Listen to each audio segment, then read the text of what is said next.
চলে যাচ্ছি আমাদের প্রথম অতিথির কাছে। ডক্টর আলিফের একটা ঘটনা শুনে আসবো আমরা, এবং শুরুই করতে চাই ডক্টর আলিফকে দিয়ে। চলুন ডক্টর আলিফের প্রথম ঘটনায় যাই। আসসালামু আলাইকুম লিসনার্স। আসসালামু আলাইকুম রাসেল ভাই। ওয়ালাইকুম আসসালাম ভাইয়া। যে ঘটনাটি অনেকদিন পরে আসলাম, যে ঘটনাটা আজকে শেয়ার করব, তিনি আমার খুব ক্লোজ ছোট ভাইয়ের একটি বড় ভাই আর কি। জি। তো ঘটনাটা 81-82 দিকে, ঘটনাটা প্রায় অনেকদিন আগের কথা। অনেকদিন আগের। তো মফস্বলে থাকতেন তিনি তখন, এখন ঢাকায় থাকেন কিন্তু তখন তিনি মফস্বলে থাকতেন। মানে আমি একদম তার সামনে বসে ঘটনাটা নেই, সে একটু গ্রামের ভাষায় কথা বলে, যেহেতু সে এখানে ডেলিভার দিতে পারবে না। আপনি বলছিলেন যে উনি খুব চমৎকার করে গুছিয়ে খুব সুন্দর করে গুছিয়ে বলে আর কি, খুব সুন্দর করে, মানে বলার ডিজাইন, ঘড়ির থেকে শুরু করে পায়ের নখ পর্যন্ত খুব সুন্দর করে সে খুব সুন্দর করে বলে। তো যেটা হচ্ছিল যে উনি যখন এরকম 81-82 দিকে গ্রাম মানে মফস্বলে ছিলেন আর কি, স্কুলে পড়তেন। তো যে আমি রাসেল ভাই শুরুর দিকে আপনাকে বলেছিলাম যে যারা একটু আল্লাহর পথে মেহনত করেছেন আর কি, তিনি সেই দলের মানুষ আর কি, যে দাড়ি ওঠার পর থেকে সে কখনো শেভ করেন না আর কি, এখনো পর্যন্ত সে অবস্থা, মানে সে খুব মানে নামাজি একজন মানুষ আর কি, খুবই পায়াস একজন লোক। তো গ্রামে তখন রাসেল ভাই, এখন তো অনেক মানে ইসলামিক জিনিসপত্র, অনেক ম্যাটেরিয়ালস চলে এসছে সবার হাতে হাতে, মোবাইল ফোন, ইউটিউব। তখন রাসেল ভাই ওই মফস্বল গুলাতে মাহফিল হতো, মাহফিল গুলাই ছিল ভরসা। তো মাহফিলে দাওয়াত পেত, যখন লোকজন পোস্টার পেত তখন তারা এইরকম মাহফিলে মুভ করতো আর কি।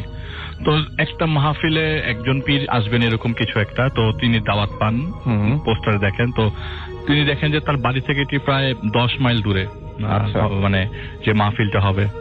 তো তিনি বিকাল বেলায় রওনা দিয়ে চলে গেলেন। তখন পায়ে হেঁটেই মোটামুটি যাত্রা করতে হতো আর কি, এত রিক্সাও ওই জায়গায় ছিল না। ঢাকাতেই 82 সালে রিক্সা কয়টা ছিল কে জানে, আমি তো তখন জন্ম হই নাই রাসেল ভাই, যদিও বলতে পারবো না। তো তখন মফস্বলে রিক্সা তো প্রশ্নই ওঠে না। তো তার বাড়ি থেকে প্রায় 10 মাইল দূরে দুটা বাড়ি ক্রস করে যেতে হইতো। একটা বাড়ির থেকে ডিস্টেন্স ছিল প্রায় 3.5 মাইল। তার মোটামুটি ওই বাড়িগুলোতে একটা বাড়িতে তার যাওয়া আসা প্রায় ছিল রেগুলার তার বাড়ি থেকে। তো যাই হোক, সেই দিন মানে আপনার মাহফিলে চলে যায়। তো মাহফিল শুরু হয় সন্ধ্যার দিকে। আচ্ছা। তো সেটা এক্সটেন্ড করতে করতে রাত প্রায় 3টা বেজে যায়। আচ্ছা। তিনি বললেন যে আমি মাহফিলে প্যান্ডেলের নিচে বসে আছি, এমন সময় খুব ঝড়ো বাতাস, মানে বাতাসটাতে ঠান্ডা, মানে বাতাসের ঠান্ডাতেই বুঝে যাচ্ছিল যে খুব বড় একটা ঝড় আসবে এখন, যে ঝড়টা খুব ভয়ঙ্কর ঝড় হবে, এরকম তার মনে হচ্ছিল যে এখনই সেফ সাইডে চলে যাওয়া দরকার। তো চিন্তা করতে করতে ঝড় চলে এসে পুরা প্যান্ডেল সব উড়িয়ে দিল। একটা মাঠে হচ্ছিল, তো প্যান্ডেলটা উড়ে গেল। উড়ে গিয়েছে ঠিক কিছু দূরে একটা বিল ছিল, তো বিলের পাশে আপনার এই মাহফিল হলেই দেখা যেত যে ওই মুড়ি মুরকি, তারপরে মুরালি, সব মানে খাওয়া দাওয়ার দোকানপাট বসতো আর কি, টুকরি। আসসালামু আলাইকুম প্রিয় লিসেনার্স, আবারও চলে আসলাম ভয়ানক সকল ঘটনা নিয়ে। আজকের এই এপিসোডটির মধ্যে আপনারা শুনতে পারবেন ভূত এফএম জগতের সব থেকে ভয়ানক ঘটনাগুলো। আর যে রাসেল ভাই, আর যে আফরান ভাই, আর যে বাবু ভাই এবং ডক্টর আলিফের ভয়ানক ঘটনাগুলো শুনতে অবশ্যই আমাদের এই চ্যানেলটিকে সাবস্ক্রাইব করে রাখবেন। তাই দর্শক, চলেন আজকের এই ভিডিওটিতে একটি লাইক দিয়ে ধারাবাহিকভাবে সকল ঘটনাগুলো শুনে আসি। তো সে কি করলো, ওই দোকান থেকে কিছু নিয়ে খেলো, কারণ ওই মাহফিলের যে সিন্নি সেটা দিতে নাকি আপনার ফজরের নামাজের আগে দিবে আর কি, এরকম কিছু একটা শোনা যায়। তো বলে যে এতক্ষণ তো ওয়েট করা যাবে না, প্লাস প্যান্ডেল উঠে গেছে, আমাকে এখন বাড়ির দিকে যেতে হবে। তো সে ডিসিশন নিয়ে ফেলায় তখন যে না, আমি হালকা কিছু খেয়ে রওনা দিয়ে দিব বাড়িতে। 10 মাইল রাস্তা রাসেল ভাই, হেঁটে যাওয়া তো মুখের কথা না, অনেকক্ষণ হেঁটে যেতে হবে। তো সে কিছু জিনিস খেয়ে দিয়ে ওই জায়গা থেকে রওনা দিয়ে দেয়, কারণ ওইখানে তার পরিচিত কেউ ছিল না। যতটুকু বয়ান সে শোনার কথা সে শুনেছে, ওখান থেকে শোনার পরে সে ঘড়িতে দেখলো 3টা 1 বাজে। তখন সিকো ঘড়ি আসছে বাংলাদেশে, মানে বাংলাদেশে না, আমি কখন আসে যাই না, তিনি বলছে নতুন নতুন সিকো ঘড়ি তার হাতে এসছে আর কি। তো দেখে সে চাপ দিয়ে লাইট জ্বলে এরকম আর কি। তো দেখে সে বললো যে না, 3টা 1 বাজে, আমি এখন রওনা দিব। তো বাড়ির দিকে রওনা দিচ্ছে সে। তো বাড়িটা যেতে গেলে তার ক্ষেতের মাঝখান দিয়ে যে আলগুলো আছে দিক দিয়ে হেঁটে যেতে হবে, কারণ যে রাস্তাটা আছে একটাই রাস্তা, মানে এছাড়া অন্য কোনো রাস্তা নাই। আচ্ছা। মাহফিলটা যে জায়গায় হচ্ছে, তো ক্ষেতের মাঝখান দিয়ে প্রায় আধা ঘন্টার বেশি সময় হাঁটার পরে তিনি একটা বাড়ি দেখতে পেলেন। তো বাতাসের তীব্রতা রাসেল ভাই খুব বেশি বেড়ে যায় ওই মুহূর্তে, প্রচন্ড বাতাস বইতে থাকে। তিনি কি করলেন, একটা বাড়ি দেখতে পেলেন। ওই বাড়িটার কাছে যাওয়ার পরে একটা ঢেবির মতো জায়গা পেলেন, এবং পাশে খড়ের যে স্তূপ সুন্দর স্তূপ গুলা গ্রামের বাড়িতে দেখা যায়, সেই খড়ের স্তূপ পাশে দেখতে পেলেন। এমন সময় বৃষ্টি নামা শুরু হলো, গুড়ি গুড়ি থেকে প্রচন্ড জোরে বৃষ্টি, মানে মিডিয়াম, এত প্রচন্ড জোরে মানে কি, মানে এক দাঁড়াতেই সে মিনিটের মধ্যে ভিজে যেছে, এরকম অবস্থা আর কি। তো সে একটা গাছের নিচে দাঁড়ালো, গাছের নিচে কিছুক্ষণ দাঁড়াতেই রাসেল ভাই বিদ্যুৎ চমকাচ্ছে। এমন সময় তার চোখটা পেছনের দিকে, মানে সে পেছনে ফেরার পরপরই দেখলো যে বিদ্যুৎ চমকাচ্ছে আর তিনি একটা লোককে খুব পরিষ্কার ভাবে দেখতে পাচ্ছে ঠিক পেছনে, তার থেকে 20 ফিট দূরে হবে, হাইয়েস্ট 20 ফিট দূরে হবে। তো তিনি জিজ্ঞেস করলো যে এই বাড়িটা কোনটা, মানে এর আগেও তো তিনি এই জায়গা দিয়ে পাস করেছে, যে এই বাড়িটা তিনি আগে দেখেন নাই। তো জিজ্ঞেস করলেন যে এই বাড়িটা আসলে কোন বাড়ি, একবার দুইবার জিজ্ঞেস করলো, কিন্তু ওই লোকটা কোনো অ্যান্সারও নাই, ওই জায়গা থেকে সে নড়ছেও না, এমন ভাবে দাঁড়িয়ে আছে মনে হচ্ছে যে ওখানে যদি কেউ ধাক্কা দিয়েও ফেলে দেয় উনি ওই জায়গায় পড়ে থাকবে, মানে কোনো কথা বলবে এরকম। কিছুক্ষণ জিজ্ঞেস করলো, প্রায় 4-5 বার জিজ্ঞেস করার পরও কোনো অ্যান্সার না পাওয়ার পরে উনি ঢিবিতে দেখলেন যে মেঘ, মানে বিদ্যুৎ চমকাচ্ছে, খুব খুব বিদ্যুৎ চমকাচ্ছে। ওই জায়গাটা তার কাছে মনে হয় যে না, এই জায়গায় থাকলেও রিস্কি, কারণ ক্ষেতের মাঝখানে প্রচুর মানুষের বিদ্যুৎ চমকে মরে যাওয়ার ঘটনা তিনি শুনেছেন। তো বললেন যে না, আমি এখন এই জায়গাতে নিজে নিজে চিন্তা করলেন, এই জায়গায় না বাড়ির ভিতরে ঢুকে একটা আশ্রয় তো পাবো, কারণ এখন রাত্রে 3:35 উপরে বাজে, 3:30 উপরে বাজে, এত রাতে আমি কি করব। উনি চিন্তা করলেন যে ঘরের ভিতরে, ওই বাড়ির ভিতরে ঢুকে যাবে। তো গাছপালা ক্রস করে, একটা আমড়া গাছ ছিল নাকি, একটা আম গাছ ক্রস করে বাড়ির ভিতরে ঢুকে যায়। একটু উঁচু, বাড়িটা একটু উঁচু আর কি। উপরে ওঠার পরে ওই বাড়ির দিকে ঢুকতে হাতের বাম পাশে, ঘরটা পশ্চিম দিকে ছিল, তো ঢুকতেই সেই বাড়ির নিচে আপনার ঘরের বাইরে যে বারান্দার মতো থাকে না, টিনের চালা দিয়ে বারান্দার মতো বসার লোক বসার জায়গাটা আর কি, সেই জায়গায় সে একটু আশ্রয় দেয়, গুটিসুটি হয়ে বসে, কারণ সে ভিজে একদম ভিজে শেষ হয়ে গেছিল আর কি, পায়ে কাদা টাদা লেগে আছে। তো কিছুক্ষণ থাকার পর তিনি খুব ভয়ে ছিল। রাসেল ভাই আপনাকে বলি, আসলে লোকটা খুব সাহসী ছিল, মানে ওই এলাকার মধ্যে তিনি অনেক সাহসী ছিল, যে কোনো কাজ, যে কোনো কিছু কেউ জিজ্ঞেস করার আগে বা কেউ হুকুম দেওয়ার সাথে সাথে সে করে দিত কাজটা। তো সেই মানুষ এখানে যে ভয় পাচ্ছে, যে আসলে কি নাকি জিজ্ঞেস করবে, কি নাকি মানুষ মনে করে, এই জায়গায় চুপচাপ বসে থাকি, যদি জিজ্ঞেস করে তাহলে বলবো যে আমি অমুক বাড়ির লোক, মাহফিলে আসছিলাম, বৃষ্টির কারণে এখানে আশ্রয় নিয়েছি, কেমন চোরের মতো লাগছে তার নিজেকে। এমন সময় তিনি দেখলেন যে দরজাটা বাতাসে বাড়ি খাচ্ছে, যে ঘরের মধ্যে সে বসে আশ্রয় নিলেন সেই জায়গায় ঘরের দরজাটা বাতাসে বাড়ি খাচ্ছে। একটা ফাঁকে ওই বাতাসে বাড়ি খাওয়ার পর বাড়ি খাওয়ার সাথে সাথে যে হালকা ফাঁকা দেখা যাচ্ছিল, তাতে দেখা যাচ্ছে একটা কপি ভেতরে জ্বলছে। কি জানি মনে করে তিনি ঘরের ভেতরে ঢুকলেন, ঘরের দরজাটা মানে আস্তে করে খুললেন।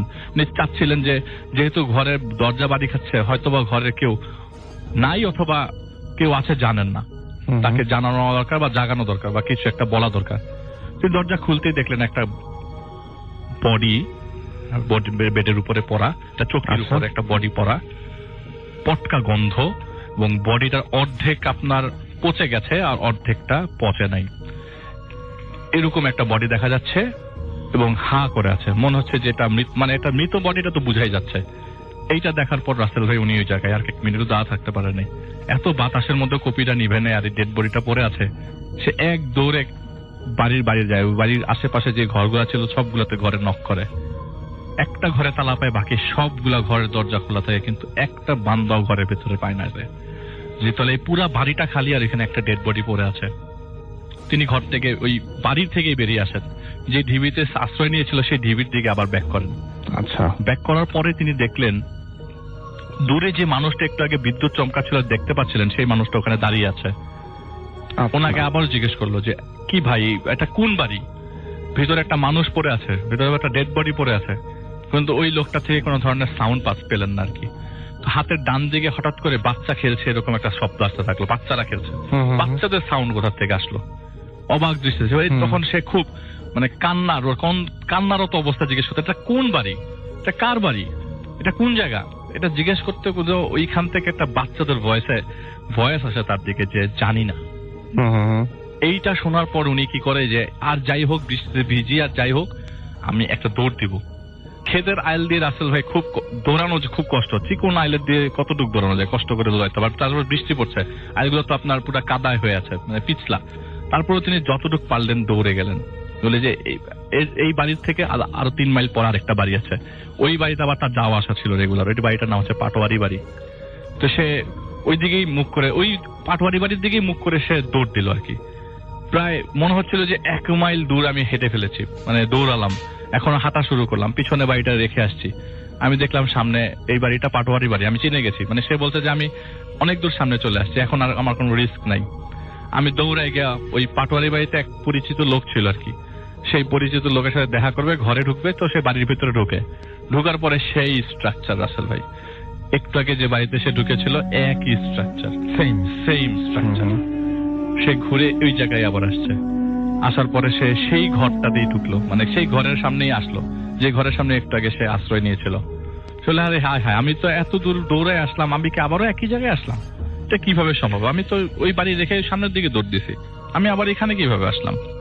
তার কাছে খুব অবাক লাগতে থাকলো, এবং সবচেয়ে বেশি অবাক লাগার সাথে সাথে সে এত দুয়া পড়ছে, এত সূরা পড়ছে, কিন্তু কোনো কিছুতেই তার এই ভয়টা যাচ্ছে না, কোনো কিছুতেই কোনো কিছু চেঞ্জ হচ্ছে না। এমন হতে পারতো দোয়া পড়ছে সে অজ্ঞান হয়ে গেল, এমন হতে পারতো কোনো বিপদ আসছিল সরে যাচ্ছে বা কিছু, তার কাছে কোনো বিপদও আসছে না, কিন্তু এমন অবস্থা যে তিনি এটা থেকে মানে মুভও করতে পারছে না, সরতেও পারছে না। সেই ঘরের মধ্যে আবার ঢুকলো, সে চেক করার জন্য ঢুকলো যে এটা কি সেই একই ঘর কিনা। সে ঘরে ঢুকলো, দেখলো যে এবার সেই ডেড বডিটাই মানে চৌকির উপর পড়ে আছে, কিন্তু পুরো ডেড বডিটা কাফনের কাপড়ে মুড়ানো, আর যে বডিটার মাথাটা খালি বের হয়ে আছে, কাফনের মানে লাশের মতো দেখা যাচ্ছে, খালি মাথাটা বের হয়ে আছে। আর ওই কপির আলোতে দেখা গেল যে লোকটার চোখ বন্ধ, কিন্তু উনি বিড়বিড় করে একটা কথা বলছে। কথাটা এরকম যে, ভাই আমাকে একটু কবরটা দিয়ে যান, আমার এখানে খুব খারাপ লাগছে, আপনি কবর না দিয়ে যায় না। এই কথাটা শোনার পর উনি ওই জায়গা থেকে একদম হুড়মুড় করে বের হয়ে যায়। এই হুড়মুড় করে বেরোতে তার বের হওয়ার পর তিনি 2-3 বার কাদায় পিছলিয়ে পড়েন। সে আবার সেই ঢিবির কাছে যান, সেই ঢিবির কাছে যে একই জায়গায় একই বাড়িতে আবার ফেরত এসছে, এবং সেই যে বিদ্যুৎ চমকাচ্ছে, রাসেল ভাই আমি আপনাকে বলি, সেই লোকটা আবার ওই জায়গায় দাঁড়িয়ে, সে ওই অবস্থায় দাঁড়িয়ে আছে যেই জায়গায় যে অবস্থায় ছিল। এই অন্ধকারের ভিতরে, এই বৃষ্টিচ্ছন্ন দিনে, মানে রাতের বেলা তার এই জিনিসগুলো সে ফেস করছে। এমন সময় লোকটাকে জিজ্ঞেস করলো, আমি কোন বাড়িতে আসছি, আমি কিভাবে মুক্তি পাবো, কিছু একটা বলেন, আপনি তো কিছু বলতেছেন না। তখন ওই লোকটা বলল যে আপনি কবর দেওয়া ছাড়া যেতে পারবেন না এই বাড়ি থেকে, কবরটা দিয়ে তারপরে চলে যান। তারপরে সে ঘরে গেল। ওই ডেড বডিটা, তখন আমি একটু জিনিস স্কিপ করে গেছি, ডেড বডিটা তখন বলেছিল যে কবরটা দিবেন আপনি আমার ঘরের পেছনে, একটা লাঙ্গল রাখা আছে, সেই লাঙ্গলের সাথে একটা কোদাল বাঁধা আছে, কোনো মতে আমাকে মাটিটা দিয়ে যান। এটা সে বারবার বিড়বিড় করে বলছিল, কোনো মতে আমাকে মাটি দিয়ে যান। তো উনি বললো যে এই বৃষ্টির মধ্যে আমি কবর কিভাবে খুঁড়বো। তো যখন তিনি ঘরের পেছনে কবর খুঁড়তে গেল, বলে যে আমি কোনো মতে সাহস নিয়ে কবর খুঁড়ছি, এবং কবরটা অটোমেটিক খুব সুন্দর করে মাটি উঠে আসতেছে, এবং যে মাটিগুলা পড়তেছে এখানে পানি পর্যন্ত জমতেছে না, এত সুন্দর করে হচ্ছে। গাছের নিচে কবর। আমি মোটামুটি কোনো মতে কবরটা খুঁড়ে ওনাকে হাতে নিই, ডেড বডিটা হাতে নিই। এত হালকা ডেড বডি আমি কখনো, মানে আমি কিভাবে ধরতেছি আমি নিজেও জানি না। একটু আগে দেখলাম এই ডেড বডির উপরে কোনো কাপড় নাই, এখন দেখলাম এটা কাফনের কাপড় চলে আসছে। আমি গিয়ে কোনো মতে ডেড বডিটাকে কবরের ভিতরে কবরস্থ করি, কোনো মতে মাটি চাপাতে আমি বের হয়ে এসে ক্ষেতের মাঝখানে পড়ে যাই। এরপর আমার আর কিছু মনে নাই, এতটুকু আমার মনে আছে।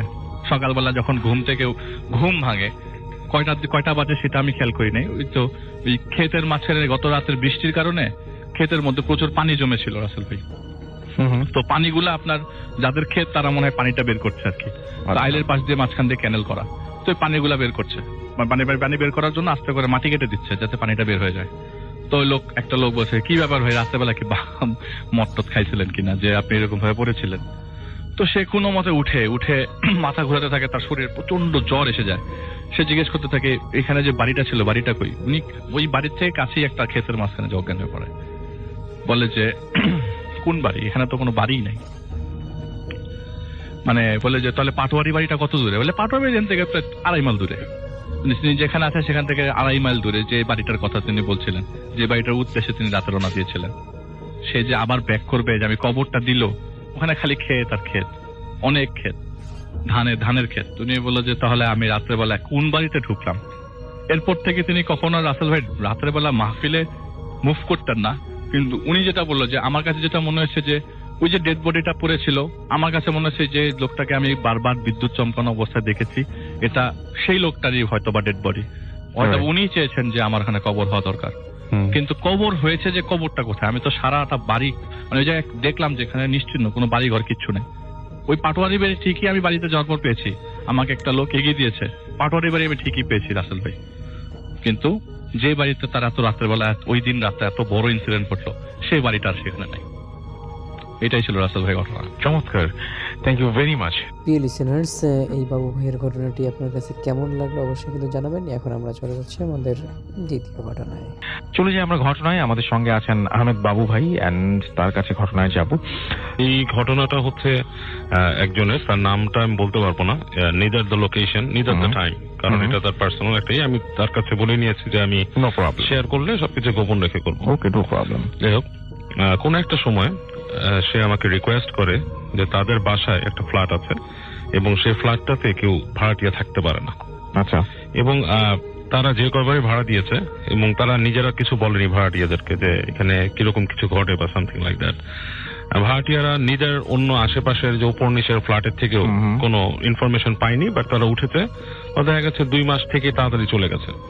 And it's not because of the environment খারাপ না, বাসা এনভায়রনমেন্ট মানে আশেপাশের যে এলাকার এনভায়রনমেন্ট ভালো, একটু আপনার একটু আর কোয়াইট এরিয়া, হ্যাঁ, মানে মানুষজন কম আশেপাশে, মানে আপনি বুঝতে পারছেন ঢাকা শহরের কিছু অঞ্চল এখনো কোয়াইট আছে, এরকম একটা জায়গা। সো এলাকাটা কোয়াইট এবং সবকিছুই মোটামুটি বেরোলে কনভিনিয়েন্ট শহর, বাট এরকম। আমি ওর কাছে শুনে বলেছি যে হ্যাঁ এরকম তো আমি শুনেছি অনেক জায়গায় এরকম থাকতেই পারে, মানে খালি বাসা, ভৌতিক ব্যাপার। তো অনেকবার রিকোয়েস্ট করার পর একদিন আমার সময় হলো আর কি, এরকম রাত 8টা 9টার সময় আমি একটু সময় পেলাম যাওয়ার জন্য। সো ওই সময়টা এরকম বৃষ্টিরই ছিল আর কি। সো এনিওয়েজ, তা আমি যখন ওর ওখানে যাই, ওর সাথে কন্ট্যাক্ট করি যে আমি তোমার বাসায় আসবো, আমার সময় বেশি নেই, আধা ঘন্টা 1 ঘন্টা আমি থাকতে পারবো আর কি। তো সে রাজি হলো, তা আমি ওখানে গেলাম বাইক নিয়ে। সো যাওয়ার পথে কিন্তু রাসেল ভাই লাইক নর্মাল রাস্তা বা সামথিং এরকম কিছু হয়নি, বাট একটা আশ্চর্য ব্যাপার, ঝড়ো হওয়াটা শুরু হলো তার বাসা ঠিক পৌঁছানোর আগেই। হঠাৎ করে মনে হলো যে একটা দমকা বাতাস, ব্যারিয়ার বলা যেতে হ্যাঁ, পারে, কাইন্ড অফ লাইক মানে দমকা একটা হাওয়া, মানে like something is trying to stop you, এরকম টাইপের কিছু একটা। আমি ভাবলাম যে একটা ঝড়ো হাওয়া হতেই পারে, বৃষ্টির সিজন, ঝড়ের সিজন, বৈশাখের সিজন। তো আমি কিছু না মনে করে গেলাম, ওকে কল করলাম, ওর কল কানেক্ট হচ্ছে না বারবার। তো বারবার বলছে যে নাম্বার বিজি, টুট করে শব্দ করে এঙ্গেজ ফোন দিয়ে কেটে যায়। কয়েকবারের পর ও কানেক্ট হলো, বলা যায় ভাই আমি তো ওয়েট করতেছি আপনার জন্য। আমি বললাম আমি তোমার বাসার নিচে, আসো তুমি। তো আসলো, এসে আমাকে নিয়ে গেল। তো ফ্ল্যাটটাও এলিকুয়েন্টলি বললাম না আসলে যে কোন ফ্ল্যাটে আর কি। যাই হোক, আমাকে ফ্ল্যাটে নিয়ে গেল।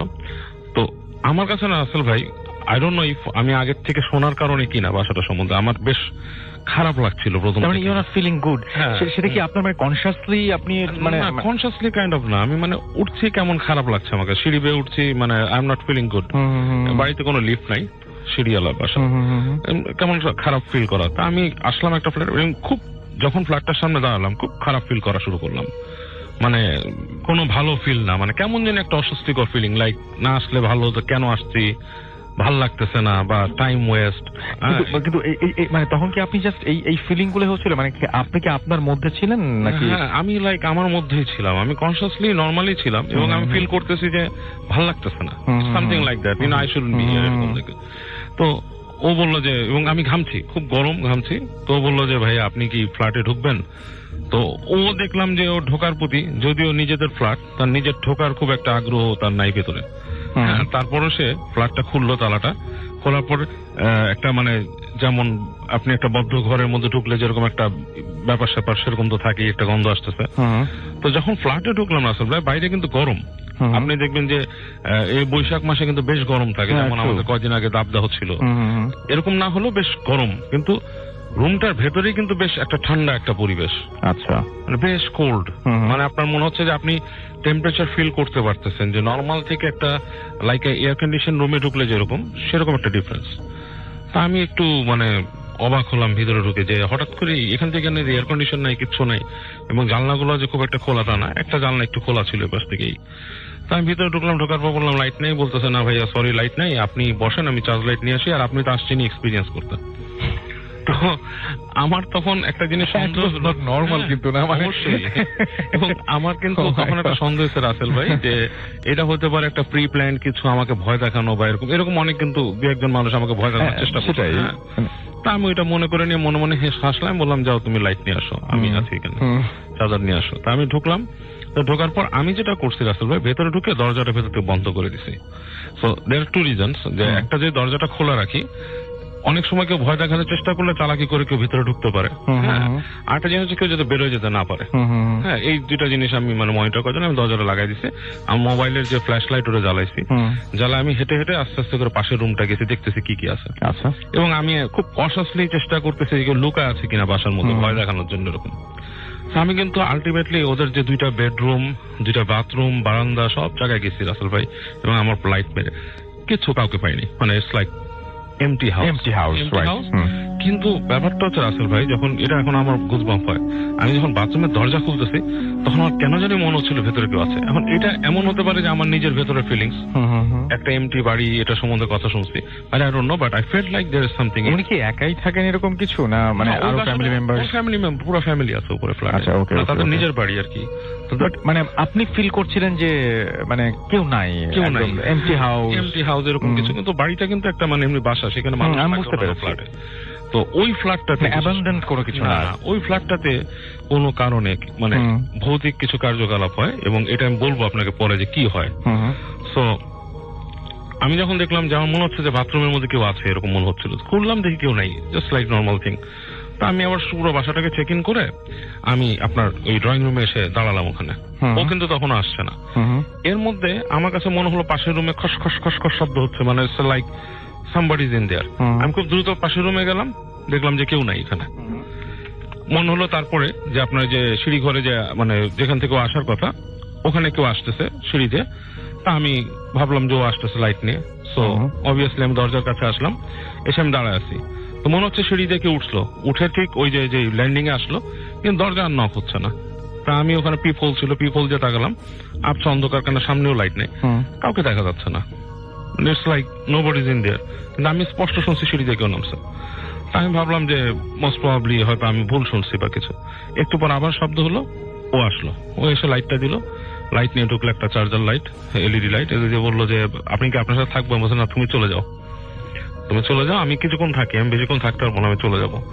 কিছু দেখছেন? আমি বলছি না, কিছু দেখিনি। আমি লাইটটা দিয়ে চলে গেল, এবং ও যখন লাইটটা দিয়ে চলে গেছে, উপর উঠে গেছে রাসেল ভাই, তখনই আমি শব্দ পাচ্ছি পিছনের রুমে দাঁতে বাড়ি খায় না মানুষের, মানে জোরে জোরে এরকম সামথিং লাইক দ্যাট। এবং মানে জিনিসটা বেশ ভয়াবহ টাইপের, অবশ্যই ভয়াবহ। মানে আপনার শুনলে হঠাৎ করে একা মানে খুব অস্বস্তি লাগবে।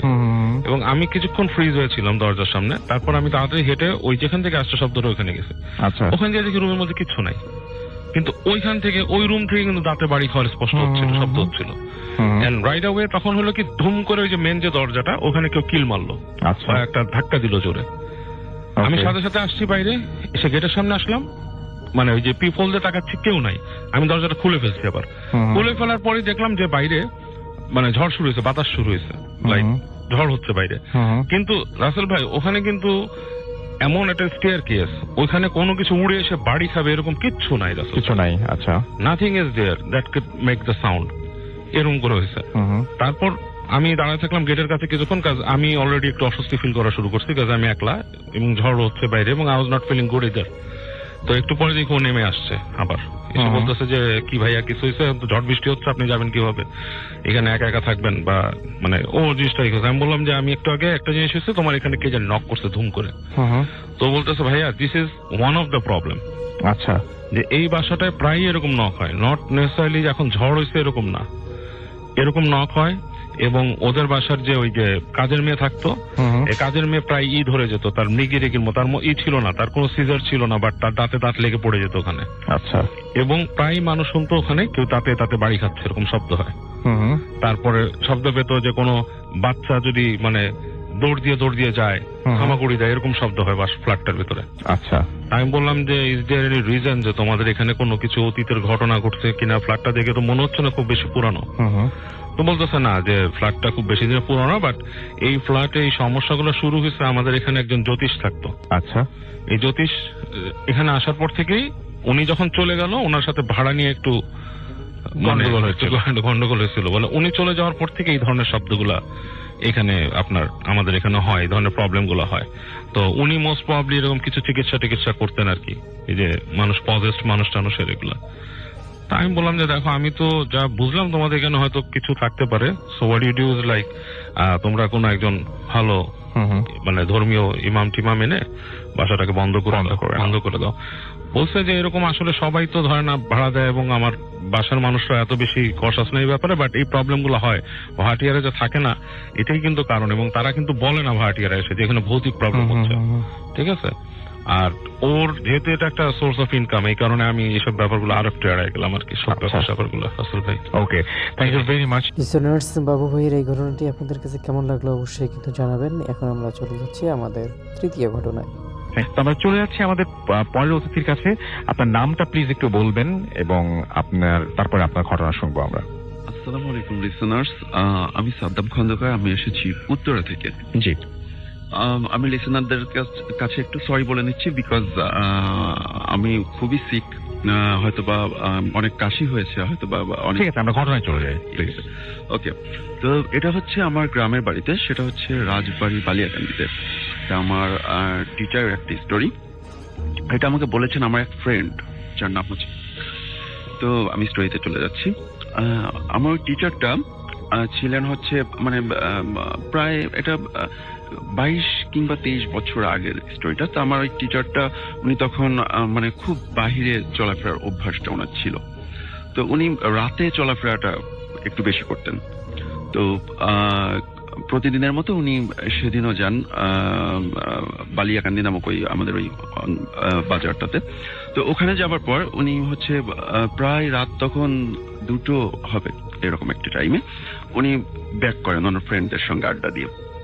উনি যখন ব্যাক করেন ওই টাইমটাতে আসলে ওনার গ্রামের ওনার যখন বাড়িতে ফিরতে ঠিক আসতে রাস্তায় একটা শ্মশান পড়ে। ওই শ্মশানে এখনো ওখানে মানুষ পোড়ানো হয়। তো এবং ওখানে প্রতি বছর মেলা হয়। উনি যখন ওই রাস্তা দিয়ে আসছিলেন, হঠাৎ করে ওই শ্মশানের পাশে উনি দেখতে পান যে মেলা হচ্ছে, মানে মেলা আকৃতি, অনেক লোকজন ওখানে আনন্দ ফুর্তি করছে। তো উনি আসলে নিজের কিউরিসিটা করতে না পেরে উনি ওখানে ঢুকে যান যে দেখি ওখানে কি হয়। তো উনি ভিতরে যান এবং ভিতরে গিয়ে উনি দেখতে পান যে অনেক মানুষ আনন্দ ফুর্তি করছে, অনেক দোকান বসছে। তো উনি আসলে এর মধ্যে ভিতরে গিয়ে ওনার 2-3 জন পরিচিত লোকের সঙ্গে ওনার দেখা হয়ে যায়। তো উনি ওখানে অনেকক্ষণ আড্ডা টাড্ডা দেবার পর হঠাৎ করে উনি দেখে যে চারিপাশের যত লাইট গুলো ছিল সব বন্ধ হয়ে যায় অটোমেটিক। তো এর মাঝে 2 জন লোক ওনাকে এসে বলে যে তুমি কি এখন যেতে পারবা? তো উনি আসলে ওই টাইমটাতে একটু নার্ভাস হয়ে যায় যে কি ব্যাপার, আমি এতক্ষণ কি মানে কিসের মধ্যে ছিলাম আমি বুঝতে পারলাম না যে এরকম একটা অবস্থা। হঠাৎ করে আমি দেখলাম চারিপাশে কত মানুষজন, আলো জ্বলছে, হঠাৎ করে এরকমটা হয়ে গেল। আসলে একটু ভয় পেয়ে যান। তো উনি ওই লোককে বলে যে হ্যাঁ আমাকে একটু এগিয়ে দিয়ে আসুন। তো ওই লোকটা ওনাকে নিয়ে এগিয়ে দিয়ে আসতে চায়। তো কিছু দূর যাবার পর ওই লোকটা ওনাকে বলে যে আচ্ছা এখন কি তুমি যেতে পারবা? তো তখন উনি বলে যে না আমাকে আর একটু এগিয়ে দিয়ে আসুন। দেন আবার উনি কিছু দূর এগিয়ে দেন এবং এরপর আবার বলে যে তুমি কি এখন যেতে পারবা? তো উনি বলে যে না। এভাবে যেতে যেতে ওনার যে বাড়িটা, ওনার বাড়ির সামনে গোরস্থান আছে, ওখানে এলাকার যে মানুষগুলা মারা যান তাদের দাফন করা হয় ওখানে। তো উনি ওখানে যেই ওই পর্যন্ত এসছে তখন হচ্ছে ওই লোকটা আবার আমার ওই টিচারটাকে জিজ্ঞাসা করছে যে তুমি কি এখন যেতে পারবা?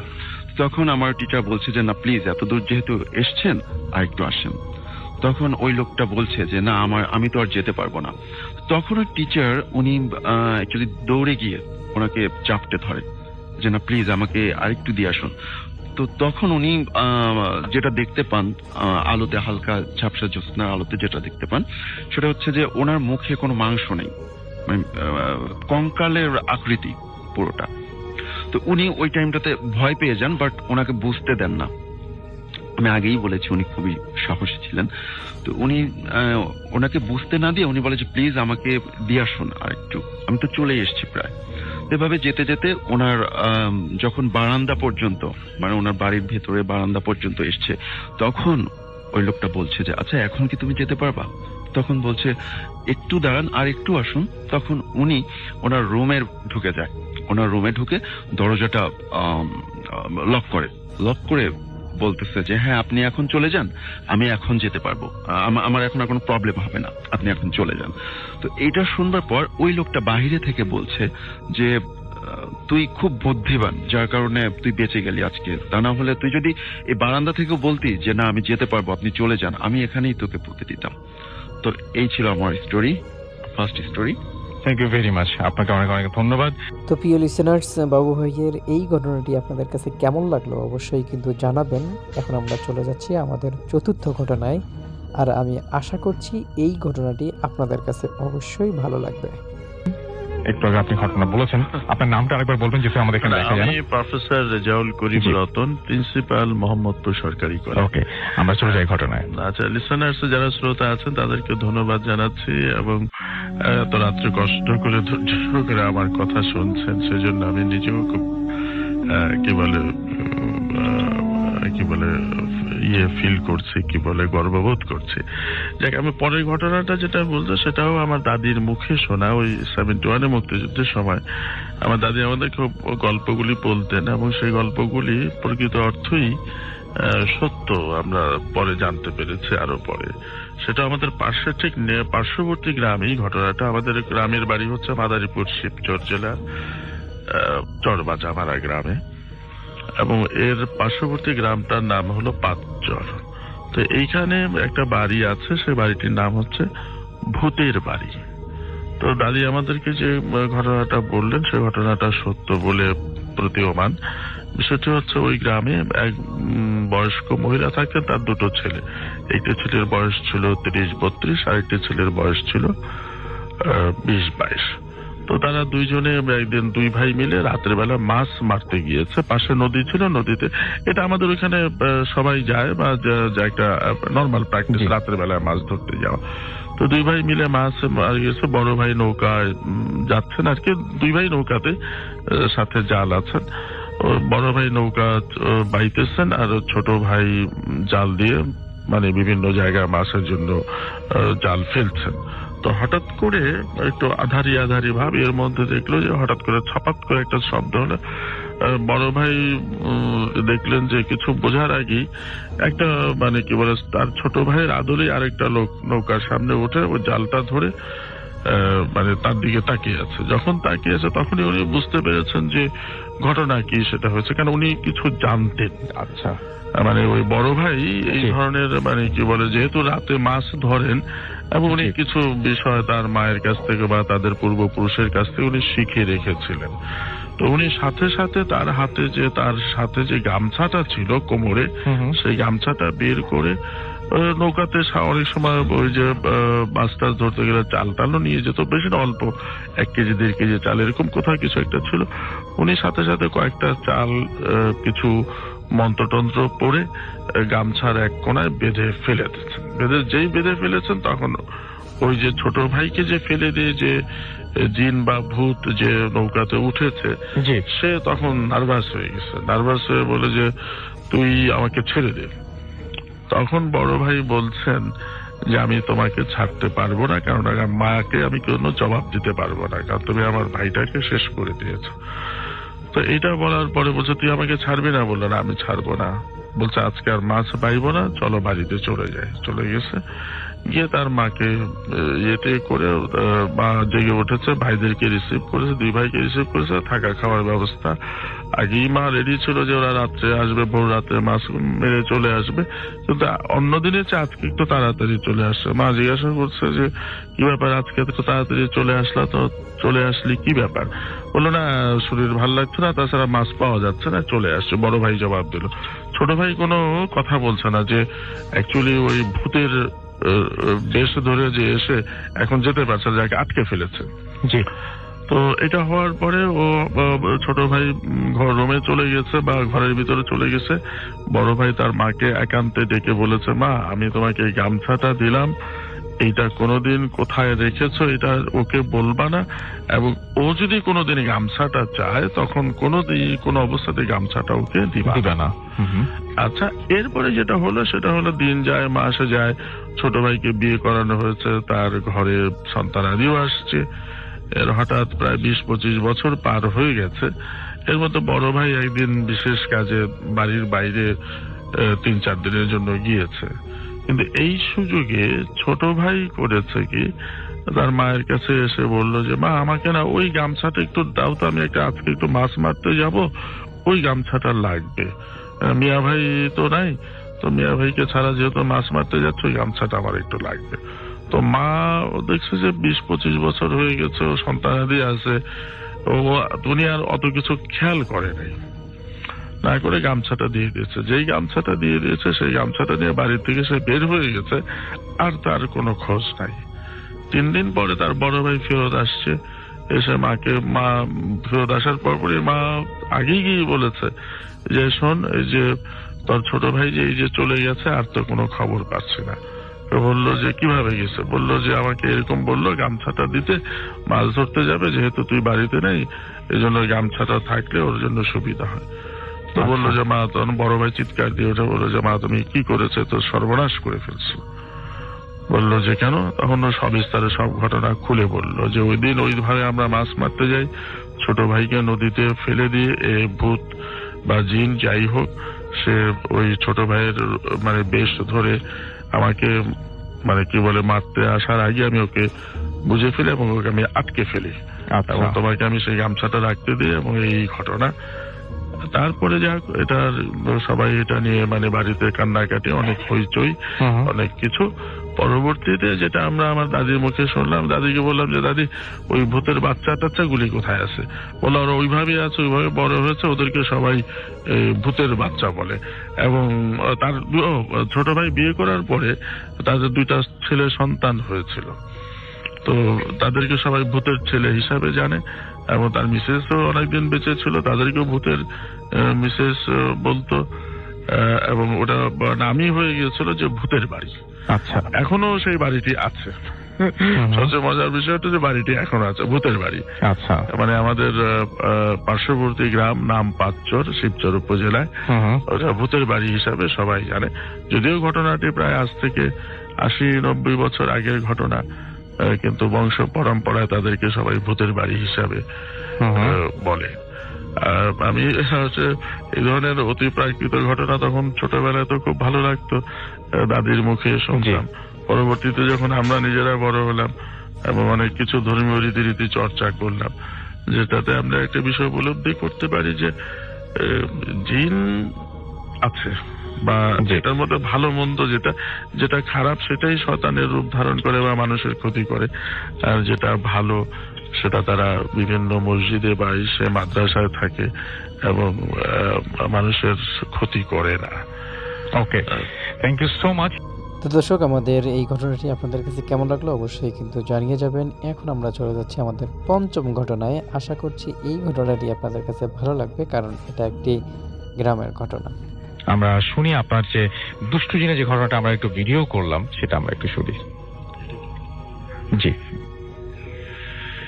যে ভিউয়ার্স, আমি রেজাউল করিম রতন, প্রফেশনে অধ্যাপনা করি। আপনি একটা সরকারি কলেজের অধ্যক্ষ, এবং প্রথমে যিনি ঘটনা বলেছেন তিনি বেসিক্যালি আপনার ছেলে। না, আমার ছেলে সমুদ্র। ও যখন, আমি একটু বলি, ওর জন্মের পরপরই একটা ঘটনা আমাদের বাসায় ঘটে। সেটা হলো, আমি ওকে নার্সিং করতাম জন্মের পর মুহূর্ত থেকেই। তো এখানে আমি প্রতিদিন লক্ষ্য করি যে আমার বাথরুমে কে এসে যেন রাত্রে 2টা দিক গোসল করে প্রতিদিন। তা আমি বাথরুম খুলে দেখি, লাইট অন করে দেখি যে গোসল করছে, কিন্তু লোকজন দেখছি না। এরকম বেশ কিছুদিন যায়, প্রায় 7-8 দিন। এরপরে আমি ও সমুদ্রকে, আমার ছেলে সমুদ্র, প্রথম বেবি, আমরা খুব কি বলে যে বেশি যত্ন নিতে থাকি। ওকে কোলে নিয়ে আমি ঘুমাই। তো মনে হচ্ছিল যে ও যখন আমার কোলে থাকে কে যেন পাশে থেকে ওকে আদর করতে থাকে। তো এই ঘটনাটা আমি আমি আমাদের এখন বর্তমান যে বাইতুল মোকাররমের যে খতিব, ওনাকে আমি ব্যক্তিগতভাবে, উনি আমার পরিচিত সালাউদ্দিন সাহেব, ওনাকে আমি একদিন গিয়ে বললাম যে স্যার এই ব্যাপার। উনি আলিয়া মাদ্রাসার তখন প্রিন্সিপাল ছিলেন। বললাম স্যার এই ব্যাপার, এরকম ভাবে আমার বাসায় এরকম ঘটনা ঘটে। উনি হেসে দিয়ে বললেন যে আচ্ছা, বুঝতে পারছি, ওরা নতুন বেবি আসছে, তো এই কারণে কি বলে আপনার বেবিটাকে খুব পছন্দ করেছে, ওরা রাত্রে ওইখানে যায়, এবং ওরা অনেক এবারে রেস্ট টেস্ট নিয়ে গোসল টোসল করে তারপর চলে আসে, আমি না করে দেব। আমি সত্যি কথা এই কথা বলি যে ওটাকে এটা বলে আসলাম, পরের দিন থেকে দেখি যে সত্যি সত্যি আর কিছু হয় না। কিছু নেই, ওরকম কোনো মানে গোসলের শব্দ নাই, কিছু নাই। পরে কয়েকদিন পরে আমি আবার গেলাম, বললাম আমাকে দেখি বলে কি বন্ধ হয়েছে, ওরা কি যায়? আমি বললাম স্যার আমি দেখছি না, আমি কথা হয়েছে, আমি ওদেরকে বলে দিয়েছি। যাক, আমি যে মূল যে ঘটনাটা আমি বলতে যাচ্ছি সেটা আমার দাদির মুখে শোনা। আমার বয়স তখন 7-8 বছর। এটা মুক্তিযুদ্ধের ওই বছরই, আমরা তো মুক্তিযুদ্ধের সময় গ্রামের বাড়িতে ছিলাম। জি। তো আমার দাদি আমাদেরকে নানা ধরনের গল্প শোনাতেন, তার মধ্যে এই গল্পটি উনি আমাদের শুনিয়েছেন এবং পরবর্তীতে আমাদের দেখিয়েছেন। বিষয়টা হচ্ছে যে আমাদের গ্রামেই একজন মৌলানা সাহেব ছিলেন, হুজুর, এবং উনি ধর্মীয় রীতিনীতি অবলম্বন করতেন, মানতেন, এবং উনি খুব পরহেজগার বুজুর্গ ব্যক্তি ছিলেন। ওনার বাড়ির কিছু সংস্কার কাজের জন্য উনি কিছু 3 জন শ্রমিককে আনলেন। শ্রমিককে নিয়ে আসলেন, তারা এত দ্রুত কাজ করে সবাই অবাক হয়ে যায়। তো শ্রমিকদেরকে উনি বললেন যে তোমরা কি খাবা? তো নানা ধরনের খাবারের সাথে বললো যে আমরা কই মাছ খাবো। তো পীর সাহেব বা ওই মৌলানা সাহেব তার 10-11 বছরের সন্তানকে দিয়ে ওদেরকে দুপুরের খাবার পাঠিয়েছে, সাথে 3টা কই মাছ।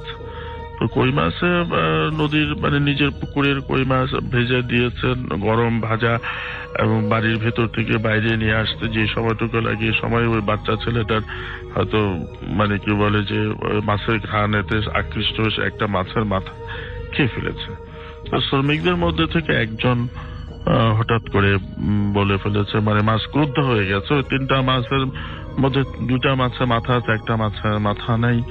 ক্রুদ্ধ হয়ে বাচ্চাটাকে একটু চট থাপ্পড় দিয়ে বলেছে কে করেছে? তো ও বলছে যে আমি খেয়ে ফেলেছি। তো এই কথা বলার সাথে সাথে ওর ঘাড় মটকে ওর সাথে সাথে মেরে ফেলেছে। মেরে ফেলার পরে হইচই পড়ে গেছে, সবাই ছুটে এসেছে। পীর সাহেব বা মৌলানা সাহেব বাড়ির ভিতর থেকে শুনেছেন যে এই কাণ্ড ঘটেছে, তার ছেলেটাকে মেরে ফেলেছে ওই শ্রমিকদের একজন বা শ্রমিকরা 3 জনে মিলে। এটা শোনার পরে উনি সবাইকে মানে নিবৃত করলেন এবং বললেন যে না ঠিক আছে, আবার হয়ে গেছে, ওকে নিয়ে বাচ্চাটাকে নিয়ে আসা, আমরা দাফন টাফন করি। কিন্তু উনি কিভাবে কৌশলে ওদেরকে আটকে ফেললেন।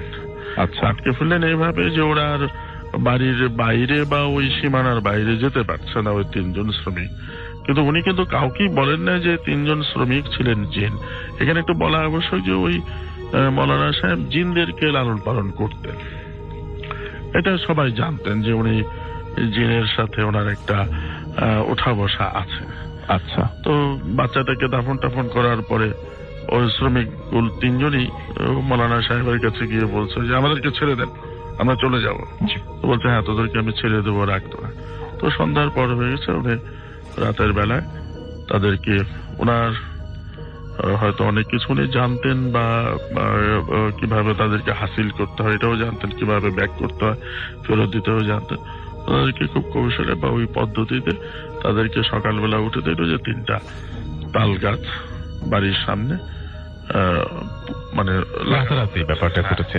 এবং এই তাল গাছ 3টা আপনি বলছিলেন যে এখনো এই তাল গাছ 3টা এখনো আছে। খুবই অদ্ভুত ব্যাপার। এবং এটা সবাই জানে যে ওই 3 তাল গাছ মানে হচ্ছে ওই 3টা জিনের মানে অস্তিত্ব বহাল।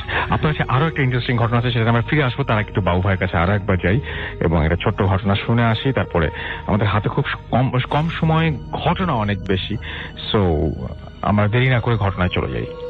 হ্যাঁ রাসেল ভাই, এটা হচ্ছে যে আমার এক স্টুডেন্ট আছে, ওর নাম হচ্ছে পলাশ।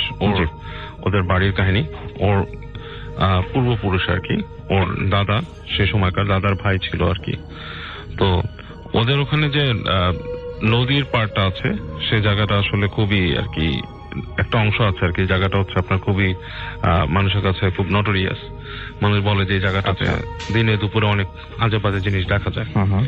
তো ওর দাদা যে ছিল সে আসলে এই ব্যাপারটা ঠিক মতো আর কি, দাদার ভাই দাদা যে আর কি, সে জিনিসটাকে একদম মানে ইগনোর করতো। উনি এই ধরনের জিনিস কখনো ভয় পেত না এবং বা কখনো এগুলো নিয়ে মাথা ঘামাতো না।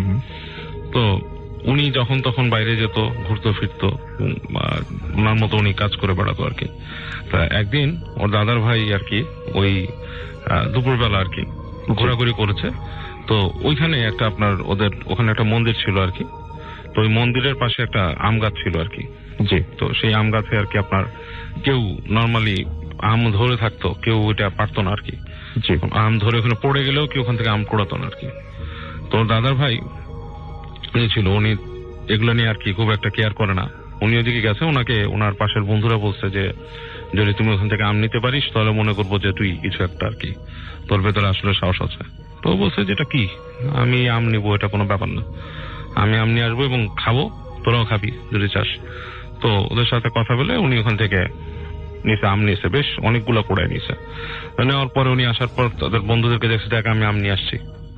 তো ওর বন্ধুরা কেউই খেতে চায়নি সে আম, ঠিক আছে, বলে যে না এটা খেলে সমস্যা হবে, আমাদের একটা অনর্থ হবে, এটা আমরা খাবো না। তো উনি বলতো না খেলে নাই। তো উনি কি করে, ওই আমগুলো সাথে করে নিয়ে উনি হেঁটে যায় এবং উনি তখন অলরেডি প্রায় সন্ধ্যা হয়ে গেছে রাসেল ভাই, ইটস লাইক ডাস্ক, এরকম একটা সময়, প্রায় এরকম একটা সময়তে উনি সেই নদীর ওই একটা অংশে যে উনি দাঁড়ায় উনি দেখে যে ওনার সাথে আমগুলো আছে, ওটাকে রেখে একটা ওখানে বসে উনি ওই ডাস্কের মধ্যেই কাটে, এটা ওনার সাথে ছোট ছুরি ছিল, আম খায়। আম খেয়ে উনি ওই পানিতে নামে আর কি। তো পানিতে যেখানে উনি নেমে গোসল করছে, দুটো ডুব দেয়, ডুব দিয়ে উঠে উনি তাকায় দেখে ঠিক যে ওই নদীর পাড়ে যেখানে উনি আমগুলো রাখছে আর কি, ওনার সাথে গামছা বা কিছু ছিল সেটাতে পেঁচায়, ওই পাশে একটা ক্ষেত ছিল নল খাগড়ার মতো আর কি।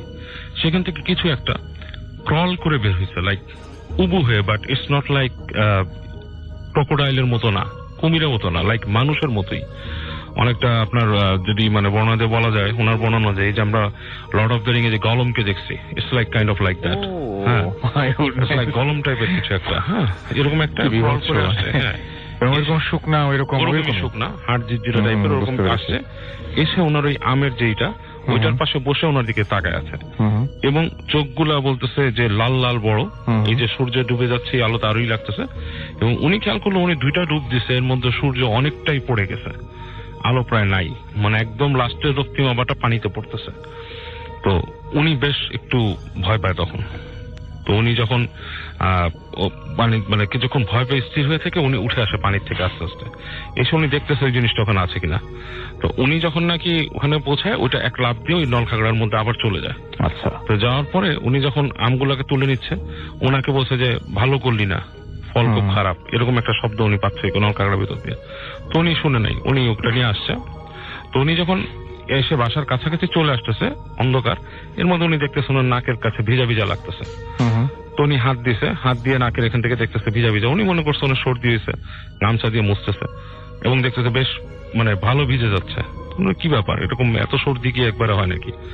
বাসার কাছে যখন আসে তখন ওর মাথা চক্কর দিচ্ছে আর কি, তখন অলরেডি অন্ধকার হয়ে গেছে প্রায়। তো বাসার মধ্যে ওনার যে দাদার ছিলেন, উনি গেট খুলেই বলতেছে, মানে যে বাতি উঁচা করে বলতেছে, চিৎকার দিয়ে উঠছে, কি হয়েছে, ওনার নাক দিয়ে রক্ত পড়তেছে সমানে। তো ওনাকে নিয়ে আসছে ভেতরে নিয়ে এসে ওই নাকটা মুছাইছে এবং তখনই বাসার মানুষজনই করছে যে ওখান থেকে গ্রাম থেকে, এবং সেই সময় তো বেশ অনেক আগের সময়, এত রাতে ডাক্তার কবিরাজ তো কিছু নাই, তো খুঁজে কোন ওই গ্রামের একজন কবিরাজ কে ডাক দিচ্ছে, উনি কবিরাজ কাম ওঝা, কারণ ওরা যেহেতু আপনার সনাতন ধর্ম অবলম্বী ছিল এবং তাদের ওঝারেই আর কি তারা ডেকে নিয়ে আসতো আর কি। তো ওঝা বা ওনাদের যে যারা এই রিচুয়াল গুলো করে আর কি। তো উনি এসে কবিরাজ দেখে ওনাকে দেখে বলতেছে যে তার তো আসলে সমস্যাটা শারীরিক না, এটা শারীরিক ঘটানো হয়েছে। সে যখন ওনার সাথে কিছু আছে নাকি, তখন বলতেছে যে এর সাথে কত আপনার আম নিয়ে আসছে সে, বলে এই আম তো সে এমন জায়গা থেকে আনছে যেটা আনা তার উচিত ছিল না, এই আমের পাহারাদার ছিল। আচ্ছা, হ্যাঁ আমের পাহারাদার ছিল, ওই গাছটাও সেখানকার মানে একটা স্পেশালি আর কি, স্পেশাল ওই জায়গার। তো সেখান থেকে নিয়ে আসছে, জানি না কোত্থেকে আনছে, বাট তাকেই ভালো উঠতে, এর মধ্যে উনি কিন্তু সেন্সলেস, ওনার কিন্তু সেন্স নাই, ইজ লাইক কোমার মধ্যে আর কি তখনকার ইসে। তো বলতেছে এইটা আসলে শহরে নিয়ে চিকিৎসা করলেও ঠিক হবে না, একে আপনারা ঝাড়ফুঁক করান, মানে আমার আরো ভালো পণ্ডিত নিয়ে আসেন, আর এরকম যদি আপনাদের না হয় তাহলে আপনারা দেখেন অন্য কাউকে পারেন কিনা। আমি যতটুকু জানি যে সে কোনো একটা জায়গার মানে কোনো একটা প্রহরিয়ালা একটা গাছ, সেটার ফল নিয়ে আসছে সে, এবং আপনারা এই ফলগুলো ফেরত দিয়ে আসার ব্যবস্থা করেন, তার তো হুঁশ নেই, কোত্থেকে আনছে খুঁজে বের করেন। তো ওনার যে দাদা সে ঠিক করে যে তার ছোট ভাইয়ের এরকম হয়েছে, কিছু একটা করা দরকার। তো উনি রাত্রেবেলা আর কি খুব টেন্সড হয়ে আর কি বাসার মধ্যে বসে থাকেন ওই গেটের কাছে আর কি। তো বললে যে কি করবে শহরে, ওনার চিন্তা যে পরদিন যে বড় কোনো পণ্ডিতকে নিয়ে আসবে বা সামথিং, এর মধ্যে কার কাছ থেকে খোঁজ নিবে যে কি ঘটনা। এবং ওই ওঝা বলে গেছে যে এটা যদি ফেরত না দেয় সবারই ক্ষতি হবে, আরো ক্ষতি হবে। তো উনি যখন বাসার বাইরে বসে আছেন, ওই কবিরাজ চলে গেছে, বাসার ভেতরে উনি বসে আছেন বাইরে বারান্দার মতো উঠানে। তো চিন্তা করতেছেন কি, এর মধ্যে দেখতেছেন যে ঘরের মধ্যে ওই যে ঘরটার মধ্যে কেমন একটা শব্দ আসতেছে আর কি ওখান থেকে। তো উনি হঠাৎ করে উনি দেখে যে ওই ঘরের মধ্যে কিছু একটা নড়াচড়া করতেছে আর কি, সামথিং লাইক একটা শ্যাডো টাইপের। তো উনি করে কি, দৌড় দিয়ে ওখান থেকে একটা ওনাদের ছিল মানে হেরিকেন টাইপের একটা কিছু নিয়ে ঘরে ঢুকে দেখে যে ঘর থেকে খুব দৌড়ে যেমন ইঁদুর বের হয়ে যায় সেরকম কিছু একটা কিন্তু বড় সাইজের উনি যে ঢুকছে ওখান থেকে শট করে বের হয়ে গেছে। এবং উনি যখন ভেতরে ঢুকে দেখে যে ওই ওনার যে ভাই ছিলেন তার জিহ্বা বের হয়ে আছে এবং মানে গলগলা মুখ দিয়ে রক্ত বেরোচ্ছে, মানে হি ইজ ডেড। উনি বুঝতে পারে যে মারা গেছে। এবং উনি তখন মানে পরীক্ষা করে যতটুকু বুঝতে পারে বাসার মধ্যে খুব হয়ে যায়। পরদিন সকালবেলা উনি খবর নেন এবং এটার খবর শুনে ওর বন্ধুরা আসে, এসে বলে যে কি হয়েছে আর কি, যে এরকম ব্যাপার স্যাপার, যে ওর মানে এরকম মারা গেল এসে। তখন বন্ধুরা বলতেছে যে আমরা না করছিলাম ওকে ওখান থেকে আম নিয়ে আসতে, ও কিন্তু ওখান থেকে আম আনছিল, এনে খাইছে এবং আমরা ভয় কেউ আম খাইনি এখানে। এবং এই সময়তেই ওনাদের ওখানে একজন ছিল আর কি, মানে একজন হুজুর ছিলেন আর কি, এখানে থাকতেন আর কি। তো তিনি এগুলো ঘটনা শুনে ওনার ওই দাদার পরামর্শ দেয় যে তোমরা যেটা নিয়ে আসছো যেখান থেকে জিনিসটা সেখানে রেখে আসো। আচ্ছা, এটা হয়তো বিভিন্ন জিনিসের একটা থাকতে পারে, এই জিনিসগুলো তোমরা এরকম রেখো না, ঠিক আছে? এটা শোনার পর ওনার মনে হয় ওর দাদার যে পরামর্শটা হয়তো ঠিক না। তখন ওরা যে ওই আমগুলো আবার গাছের কাছে রেখে চলে আসে যাতে তাদের ক্ষতি না হয়। ওকে, এখন এখানে কিন্তু একটা ব্যাপার আছে রাসেল ভাই, আমরা কিন্তু অনেক সময় শুনি যে গার্ডেড থিং লাইক ল্যাপ্রিকনস প্রপার্টি বিদেশেও শোনা যায়। হ্যাঁ, এরকম কিছু জিনিস কিন্তু থাকে। এই যে জিন প্রসঙ্গটা আসতেছে, জিন দিয়ে গার্ড করা অনেক জিনিস থাকে, ঠিক আছে? এটা আসলে আমরা সত্যি এটা অনেকেই কিন্তু বোঝে না এটা। হ্যাঁ, এটা সত্যি। যাই হোক, আমরা পরবর্তী ঘটনায় চলে যাই। আমাদের হাতের সময় খুব কম, আমাদের সঙ্গে আরো অনেকেই আছেন, তাদেরকে আমরা নিয়ে আসতে হবে আমাদের স্টুডিওতে। আরো একবার আপনার কাছে ফিরে আসলাম। দর্শক, এই ঘটনাটি আপনাদের কাছে কেমন লাগলো অবশ্যই কিন্তু জানাবেন। আর এখন আমরা চলে যাচ্ছি আমাদের আরেকটি ঘটনায়। আশা করছি যে এই ঘটনাটি আপনাদের কাছে ভালো লাগবে, কারণ এই ঘটনাটি স্টুডিওর একটি ঘটনা। আপনার নামটা প্লিজ একটু বলবেন, আপনি কোথা থেকে এসেছেন, তারপরে আমরা যাব আপনার ঘটনায়। Hello everyone, it's good to be back. আমি হচ্ছে সুদীপ্ত, এসেছি নিকুঞ্জ খিলক্ষেত থেকে। আচ্ছা, ঘটনায় চলে যাই চিত্রপল্লীতে। Thank you. সো বেসিক্যালি আসলে আজকে এটা একটা মেডিকেলের ঘটনা। সো আমার ফ্রেন্ড অসীম তার কাছ থেকে এটা কালেক্ট করা। সো ঘটনা হচ্ছে যেটা যে সব মেডিকেলের বেশিরভাগই অ্যানাটমি ক্লাসের পাশে আপনার মর্গ রুম থাকে। জি। তো প্রতিদিনকার মতো অ্যানাটমি ক্লাস শেষে যখন স্টুডেন্ট সব চলে যায়, তো ওই ক্লাসরুমের যে কেয়ারটেকার উনি আবার ওই মর্গেরও কেয়ারটেকার। জি। তো ওনার দায়িত্ব থাকে যে লাশগুলো মানে ক্লাসরুমে মানে ইনস্ট্রুমেন্টাল ইউজ করা হয় সেগুলা মানে ক্লাস শেষ হলে আবার মর্গের ফ্রিজিং রুমে ঢুকিয়ে রাখা। তো এটা হচ্ছে তার নিয়মিত দায়িত্ব, সে এগুলা করে অভ্যস্ত। তো যেদিনকার ঘটনা সেদিন দুর্ভাগ্যবশত সে ভুলে যায় যে ক্লাসের শেষে এগুলো আবার মর্গে ওই ফ্রিজিং রুমে ভরে রাখতে। তো তার যখন মনে হয় তখন রাত অলরেডি 11:30 বেজে গেছে। তো এই সময়ে সে আবার মানে সে যেখানে থাকতো সেখান থেকে আবার মেডিকেলে আসে। তো মেডিকেলে আসার পরে ওই দিন আবার প্রচন্ড ঝড় বৃষ্টি ছিল। তো যে কারণে দেখা গেছে যে ক্লাসের পরে স্টুডেন্টসরা যারা চলে গিয়েছিল তারা আর জানালা দরজাগুলো খোলা রেখেই চলে গিয়েছিল। তো দেখা গেছে যে বৃষ্টির ফলে পুরো ক্লাসরুমে একদম পানি জমে অনেক ভরে গিয়েছিল। সো এই মর্গের বর্ণনা একটু দেওয়া লাগবে। তো এটা ছিল মানে দুইটা গেট। তো একটা গেট ছিল আপনার থাই গ্লাসের গ্লাস কভার্ড, আর একটা ছিল কেচি গেট। তো থাই গ্লাসের গেট যেটা ছিল এটা বেশিরভাগ সময় বন্ধই থাকতো, আর কেচি গেটটাই সবাই ইউজ করতো। তো উনি ক্লাসরুম থেকে 3টা লাশ এগুলো স্ট্রেচারে করে নিয়ে একদম মর্গে চলে গেলেন। মর্গের ভেতরে উনি যখন ওই ফ্রিজিং ড্রয়ারে রেখে এগুলাকে লক করে যখন আসছেন তখন উনি একটা মানে চাপা আর্তনাদ শুনতে পান। এই আর্তনাদটা একদম আমি যদি মনে করেন আমার মুখ চাপা দিয়ে ধরে রাখি এবং কেউ যখন মানে চিৎকার করার চেষ্টা করে ওরকম একটা আর্তনাদ। তো এটা শোনার পরে ও 2-3 সেকেন্ডের জন্য একটু থামার পরে ও পিছনে তাকায় দেখে যে ওই ড্রয়ারগুলোর দিয়ে তাকালে ও ভাইব্রেশন বুঝতে পারছে, ড্রয়ারগুলো কাঁপছে। তো এটা ও দেখে কোন রকম মর্গ থেকে বের হয়ে আপনার দরজা লক করে, যেটা কেচি গেট। তো কেচি গেটের ওই পারে তো দেখাই যায় ও যখন ক্রস করছিল তখন দেখে যে আর্তনাদের সাউন্ড আরো একটা না 2-3টা একাধিক মানুষ এরকম সাউন্ড করছে, মানে মানুষের সাউন্ডই আর কি সাউন্ড হচ্ছে। তো ও প্রচন্ড ভয় পেয়ে যায়। ও ও চলে আসতে যাবে এই সময় ওই থাই গ্লাসের গেটটা ক্রস করা লাগে। তো যখন ওই থাই গ্লাসের গেটটার পাশে দিয়ে যাচ্ছিলেন উনি শুনতে পান যে এই গ্লাস দুপদাপ সাউন্ড, মানে ওই পাশ থেকে কেউ একজন মানে গ্লাসের দরজায় বাড়ি দিচ্ছে, আঘাত করছে। তো আসলে এইটা কোয়াইট ইম্পসিবল যে রাত্রেবেলা মর্গের ভেতর কেউই নাই, এটা তারা মানে বাড়ি দিচ্ছে কেউ। সো উনি কি করে ইনস্ট্যান্টলি মানে ফেইন্ট না হয়ে ওনার আরো কলিগকে ফোন দেয়। ওনার 2 কলিগ তারপরে আসে, তারপর তিনজনই এক্সপিরিয়েন্স করেছিল যে তারপর 3জন ওরা দেখার জন্য ঢোকে যে কি হচ্ছে আসলে, প্রচন্ড সাউন্ড, ধূপধাপ সাউন্ড, আর্তনাদ। তো ওনারা কেজি গেট খোলে, আবার যখন ঢুকে এই পার্টটা ইন্টারেস্টিং আছে ভাই। ওই রুমে টোটাল ড্রয়ার ছিল 6টা, তো 6টার মধ্যে 6টা লাশ। তো লাশ 4টা হচ্ছে আপনার বাইরে, এবং এগুলো হচ্ছে একটা দরজার সামনে, একটা হচ্ছে টেবিলের উপর, মানে ছড়িয়ে ছিটিয়ে আছে, যেটা কখনো পসিবল না। মর্গে রাত্রেবেলা রাত তখন 12টা 1টা দিয়ে কেউই থাকে না। এটা দেখার পরে যিনি মানে দায়িত্বরত ছিলেন, যিনি যাকে মানে ফোন দিয়ে যাদের এনেছিলেন, তিনি প্রচন্ড ভয় পান। তিনি তখন ওইদিকে মানে ফেইন্ট না হলেও প্রচন্ড ভয়ে তার হাত পা কাঁপা শুরু করে। তো তারা সবাই লাশগুলোকে আবার যার যার নির্দিষ্ট ড্রয়ারে রেখে লক করে চলে আসেন। তো ওই দিন সারাদিনই তার প্রচন্ড শরীর খারাপ থাকে, পরের দিন তার প্রচন্ড জ্বর চলে আসে।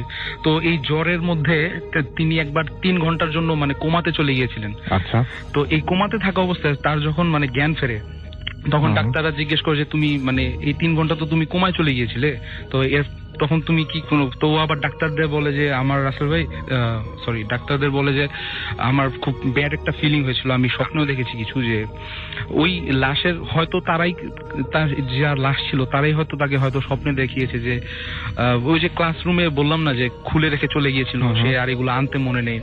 তো যে ব্যক্তির লাশ, সে হয়তো একটু নাখোশ হয়েছিল যে ইউজ করার পরও কেন আমাকে মানে আমার সৎ ব্যবহারটা করা হলো না, বৃষ্টিতে পানি পড়েছে, আমার কেয়ারটেকটা ভালোভাবে হয়নি।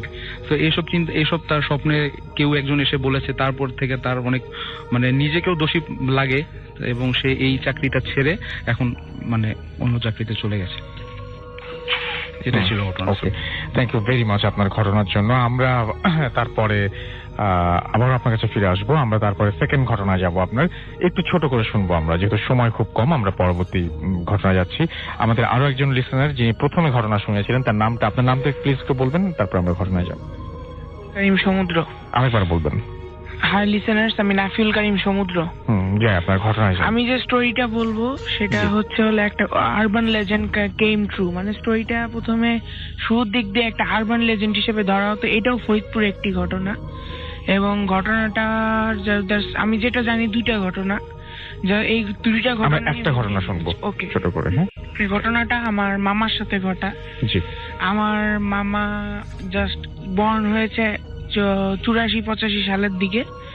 এখন আমার নানার বয়স 7 দিন, যখন আমার মামার বয়স ছিল সেদিনই তিনি মৃত্যুবরণ করেন। এবং আমার মামা আসলে ভালোই ছিল, ক্লিনিক্যালি সে একদম ক্লিয়ার ছিল, কিন্তু আমার বড় খালা যখন একদিন মাছ ধরে এসে তাকে টাচ করে, তারপর থেকে প্রচন্ড কান্না শুরু করে দেয় আমার মামা, এবং এক পর্যায়ে 3 দিন টানা কান্নার পরে সে মারা যায়। এবং এটা কেউ কোনো ব্যাখ্যা খুঁজে পায়নি, কিন্তু তখন একটা মানে সারা আশেপাশে এলাকায় একটাই কথা ছিল যে কিছু একটা আসে এবং বাচ্চাদের মেরে ফেলে বা উঠিয়ে নিয়ে যায়, এবং তার যে একটা আসলো তার একটা সিম্বল, সেই সিম্বল হিসেবে সেই বাচ্চার একটা কাঠের পাপেট সেখানে তার বিছানায় রেখে যায়।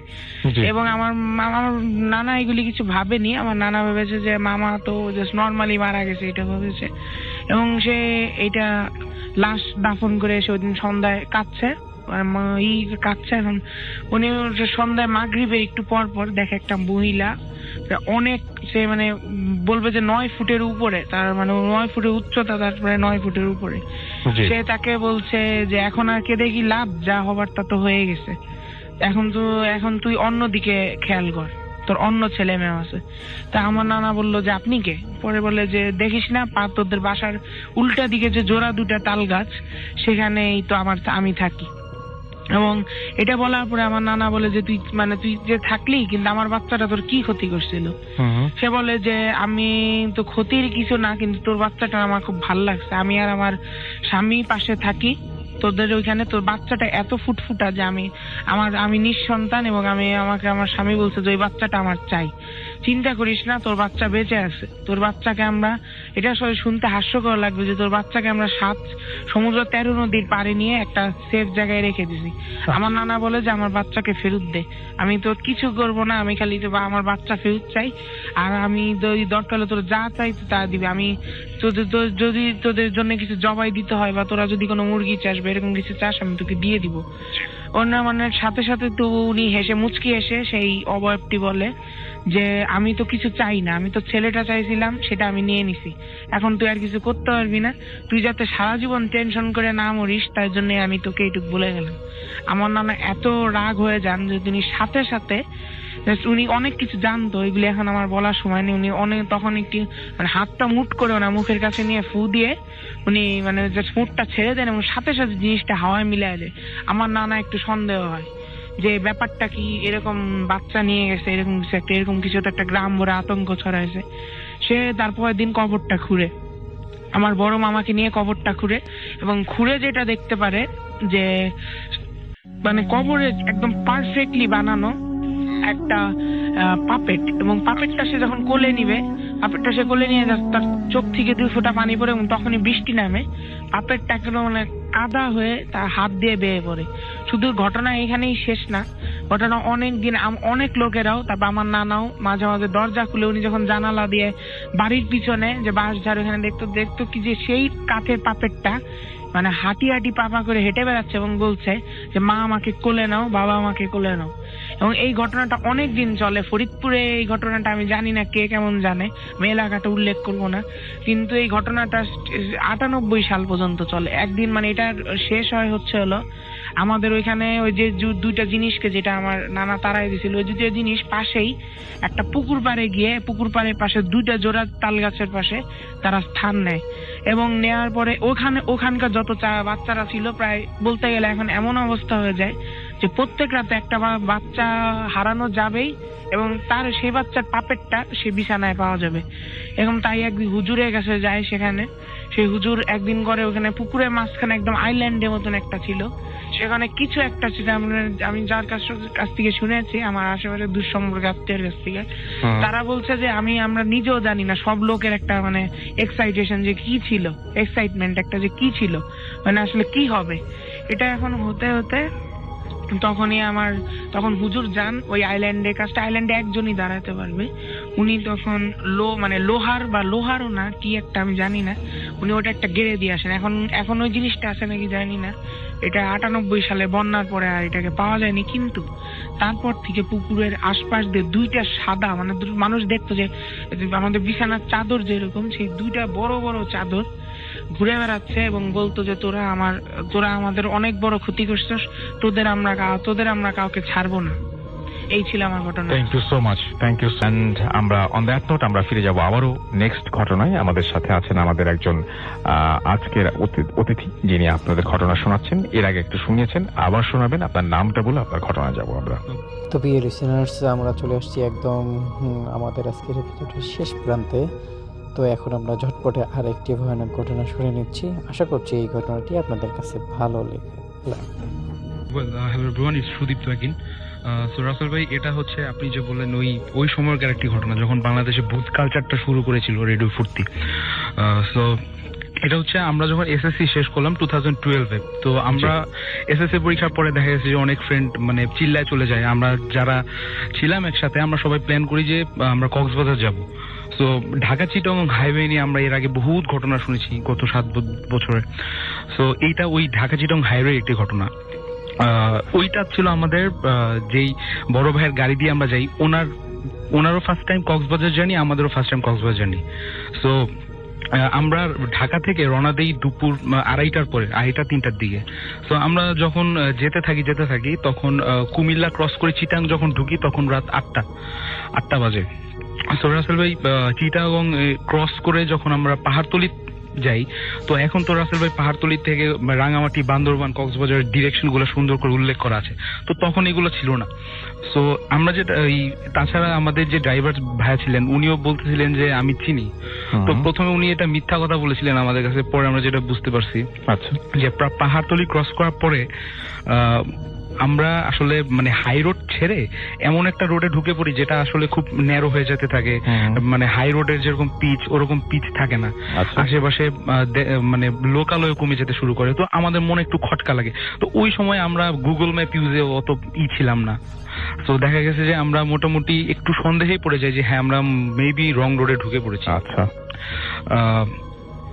যেতে যেতে যেতে যেতে যখন প্রায় 30 কিলোমিটার মতো ভেতরে চলে এসেছি আমরা, তো তখন আমাদের যে বড় ভাই উনি স্বীকার করেন যে আমি তো আসলে রাস্তা ভুল চলে এসেছি, আমাদের প্লিজ দেখো কাউকে হেল্প নিতে পাই কিনা। সো আমরা এই কথা বলতে বলতে সামনে একটা টং দোকানের মতো, টং দোকান অ্যাকচুয়ালি বলবো না, সেখানে ওই যে আমরা দেখি যে মাঝে মাঝে বড় বড় খুঁটিতে কাপড়ের রং দিয়ে শুকা দেয় এরকম কিছু, তো সেখানে মুরব্বির মতো কতগুলো 3-4টা মানে মানুষের শেপের দাঁড়িয়ে দাঁড়িয়ে কাপড় টানছে। এদিকে একটা জিনিস মেনশন করা ভালো রাসেল ভাই, 3-4 সপ্তাহ আগে পন্টিয়ানাকের একটা কাহিনী আমরা শুনেছিলাম, মালয়েশিয়া থেকে এক ভাইয়া পাঠিয়েছিল। তো ওইটার যেই গঠন গড়ন এটার সাথে আমি একদম পুরো সেম টু সেম মিল খুঁজে পেয়েছি, যার জন্য এই ঘটনাটা আজকে বলতে এসেছি।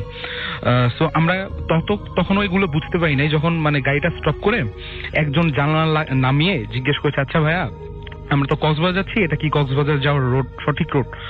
সো ওইখান থেকে একটা রিপ্লাই আসে যে কক্সবাজার যাবেন তো এইখানে কি, বলতে তাহলে এটা কই, কয় আপনার বলে যে আপনারা তো চকরিয়ার অনেক ভিতরে চলে আসছেন, এটা আপনাদের জন্য রাইট রোড নয়। তো আমরা কি করি, আমি একটা জিনিস মিস করে গেছি যে আমরা এই রোডে ঢোকার সময় দেখি যে একটা বয়স্ক লোক, তার পাশে একটা ছোট মেয়ে, তারা এভাবে হাত উপরে নিচে নাড়ছিল। সো আমরা বুঝতে পারিনি তার কি লিফট দিতে চাইছিল বা আমাদের নিষেধ, নাকি আমাদের নিষেধ করছিল এই রোডে ঢুকতে, আমরা কেয়ার করিনি, আমরা জাস্ট চলে গেছি। সো এই অ্যান্সারটা পাওয়ার পরে যখন শুনি যে আমরা চকরিয়ার অনেক ভিতরে চলে এসেছি, এটা মেন রোড না, আমরা জাস্ট গাড়িটা ঘুরিয়ে ইউটার্ন নেব, তখনও গাড়িটা স্টার্ট করি নাই। তো তখন আমাদের এক ফ্রেন্ড বলে যে দোস্ত ওর পায়ের দিকে তাকা। তো পায়ের দিকে তাকানো যেটা পরে বুঝি যে ওই জিনিসটা আসলে মাটি থেকে 3-4 ফিট উপরে ভাসছে, ভাসমান। আর ওটার গঠন হচ্ছে আমরা কালো রঙের রোপ পরা বিভিন্ন ব্যক্তি দেখি যে মাথা ঘুমটা দেওয়া, কালো রোপ পরা এবং রোপ ঝুলছে দেখে বুঝতে পারছি যে এটা মাটির থেকে উপরে। তো এরকম একটা না দুটো 4 জনের মতো ছিল এবং সবাই এরকম এবং তারা প্রত্যেকজন উঠছে এরকম ভাবে একটা। তা আমরা এটা দেখার পরই ততক্ষণে গাড়ি গ্লাসও উঠিয়ে ফেলেছি, গাড়ি স্টার্ট দেবো এমন এক সময় একটা জিনিস প্রচন্ড জোরে মানে পেছনের ব্যাক সাইড মিররে ধুপ করে ধাক্কা মারে। এই ধাক্কাটা এত জোরেই ছিল যে গাড়ি গ্লাসের চির ধরে, ভাঙে নাই বাট চির ধরে যায়। সো এই প্রথম ধাক্কার পরে আমাদের গাড়ি মানে লাকিলি একটু স্পিড বেড়েই যায়, যে ফার্স্ট ধাক্কায় চলে আসে।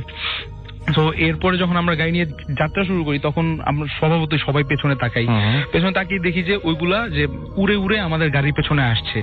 এমন ঘটনা রাসেল ভাই এর আগে ঢাকা চিটাং রোডে বহুত শুনেছি যে কোনো কিছু উড়ে উড়ে আপনাকে ফলো করে গাড়ি বা বাসের পেছনে। সো এইটা এরপরে আমাদের আর ধরতে পারিনি, 2-3 মিনিট পরে তাকিয়ে দেখি যে পিছনে নেই। কিন্তু যখন আমরা আবার সোজা ব্যাক করছিলাম, ওই মুরব্বী এবং তার ছোট মেয়ে যারা দাঁড়িয়ে ছিল তারা মানে আমাদের গাড়ির দিকে, আমাদের দিকে তাকিয়ে মানে মানুষ বিদ্রুপাত্মক ভাবে হাসি দিলে যেমন একটা হাসি বের হয়, তো বিদ্রুপাত্মক একটা হাসি দিচ্ছিল, যেমন আমরা কোনো ভুল করে ফেলেছি এবং এর জন্য শাস্তি পেয়েই গেছি এখন। তো এটা করতে করতে আমরা ওই মুরব্বীকে দেখতে দেখতে রাস্তা দিয়ে বেরোই এবং সামহাও আমরা একটা রাইট রোড ম্যানেজ করে ওদিনের মতো এই জায়গা থেকে বের হয়ে আসতে পারি। আসলে এটা ছিল আমার ঘটনা। Thank you so much. আমরা চলে যাবো আমাদের লাস্ট অতিথির কাছে এবং তার কাছ থেকে আমরা ঘটনা শুনবো। আপনার নামটা প্লিজ একটু বলবেন এবং তারপর আপনার ঘটনায় যাবো আমরা। হ্যালো লিসেনার্স, আমি মোহাম্মদ ফজলে রাব্বি শিমুল, আমি খিলক্ষেত থেকে এসেছি, বর্তমানে ঢাকা ইআইবিতে পড়াশোনা করতেছি বিবিএতে। ওকে। তো ভাই ঘটনাটা ঘটে আজ থেকে প্রায় কয়েক বছর আগে, তখন আমার এইচএসসি পরীক্ষা সামনে ছিল। তো এর আগে আমি এটা একটা ম্যাচ সংক্রান্ত ঘটনা। তো আমার কিছু ফ্রেন্ড সাইকেলের সাথে আমি গন্ডগোল করে নতুন একটা ম্যাচে উঠি। ম্যাচে উঠি। তো ওখানে ওঠার পর 15 দিন খুব ভালোভাবে ছিলাম। তো 15 দিন পর তো আমি বলে রাখা ভালো, আমি প্রচুর পরিমাণে স্মোক করতাম। তো প্রতিদিনের মতো আমি সেদিন এক প্যাকেট সিগারেট নিয়ে রুমে যাই। তো যাওয়ার পরে তো হঠাৎ পড়াশোনা করতেছি রাতের বেলা, তো হঠাৎ করে রুমের মধ্যে একটা বিশ্রী বাজে গন্ধ, ব্যাপক টাইপের। তো আমি মানে গন্ধটা এমন অবস্থা বলে বুঝতে পারবো না, মনে হচ্ছে বমি চলে আসবে। তো উঠতে গেলে তো উঠতে পারতেছি না, গোটা হাত পা অবশ হয়ে আসতেছে, মনে হচ্ছে কেউ আমাকে চাপায় রাখছে, শরীরটা প্রচন্ড গরম। তো হাতের কাছে লাইটার থাকার কারণে আমি লাইটারটা জ্বালাম, তখন মনে হলো যে খুব ফ্রিলি অনুভব করতেছি, সঙ্গে সঙ্গে একটা সিগারেট জ্বালাম। এরপর আমি পুরোটা ফ্রি হয়ে যাই। তারপর আমি জানালাটা লেগে দিই। জানালা লেগে দেওয়ার পর 5 সেকেন্ডের মধ্যে একটা ধপ করে একটা শব্দ হলো। আমি মানে পুরা ভয়ে আমি মানে পিছনের দিকে চলে আসি, আমি পুরো আতঙ্কের মধ্যে পড়ে যাই, মাথা কাজ করতেছিল না আসলে আমি কি করব। তো এরপর আমি কয়েল ছিল রুমের মধ্যে, কয়েল জ্বালিয়ে আমার যে মানে মেন গেট যেটা আছে, মানে দরজা যেটা বের হবো, তো ওই দিকে ছুড়ে দিই। তারপর আমি শব্দ করলাম কে, কোনো শব্দ নাই উপাস থেকে। আবার শব্দ হলো, মনে হচ্ছে কেউ প্রচন্ড জোরে বাড়ি দিল। তো আমি আবার বললাম যে কে, আরো কোনো শব্দ নাই। এরপর ওই দিন আবার আমার ম্যাচে কেউ ছিল না। ম্যাচটা হচ্ছে আপনার মনে করেন যে আমি একটা মিস্টেক করে গেছি। আমি যে ম্যাচে ছিলাম ওই ম্যাচে মানে যে ম্যাচের যে মালিকটা হচ্ছে একটা বয়স্ক মহিলা। তো মহিলার একটা বাচ্চা বা কোনো ছেলে মেয়ে ছিল না, শুধু একটা নাতি ছিল আর একটা কাজের মহিলা ছিল। তো আর কেউ ছিল না ওই বৃদ্ধ মহিলাটার। তো ওই দিন ম্যাচের হচ্ছে আপনার 3টা রুম, আর তো আমি সিঙ্গেল রুমে থাকতাম। তো ওই দিন আবার ম্যাচে কেউ ছিল না, আমি একা। তো হঠাৎ করে মনে হলো যে ম্যাচে কেউ নাই। আর জানালার উপাস থেকে যে বাড়িটা মারলো, তো আমার ম্যাচটা ছিল আপনার মহিলা কলেজের আশপাশে। তো ওইখানে মানে আমার ম্যাচের রুমের পাশে আপনার মানে মহিলাদের ম্যাচ, মেয়েদের তার পাশে মহিলারা থাকেন ওখানে। তারপরে মানে মহিলারা থাকেন। তো পরে ভাবলাম যে এখানে জানালা দিয়ে কিছু ফ্যাজলামিও যদি করে, এখানে তো ঢুকতে পারবে না, কারণ পাশে হচ্ছে হাই সিকিউরিটি মহিলাদের ম্যাচ। তো আমি এরপর রুমের বাইরে কেউ হাঁটাহাঁটি শব্দ পাইলাম। তো আমি আর বুঝতে বাকি থাকলো না, তো আমি অনেক ভয় পেয়ে গেলাম। তো দোয়া দরুদ পড়তে থাকলাম যা আসে। তো এরপর রুমের মধ্যে বসে আছি, হঠাৎ করে মনে হচ্ছে যে বাথরুমের ট্যাপ কেউ ছাড়ার পরে আমি মনে হচ্ছে যে চারিদিকে আমি একটা সমুদ্রের মাঝখানে, এত শব্দ, মনে হচ্ছে ঢেউ খেলাচ্ছে এরকম অবস্থা। বাইরে প্রচন্ড ঝড় বৃষ্টি, মনে হচ্ছে যে মানে বেড টেড নড়তেছে। আমি মানে কি বলবো, চোখ দিয়ে আমার টপ টপ করে পানি পড়তেছে। মোবাইলের দিকে তাকিয়ে দেখি যে মোবাইলে কোনো নেটওয়ার্ক নাই। তারপর কি হলো? খুব অসহায় হয়ে পড়লাম ওই সময়টা।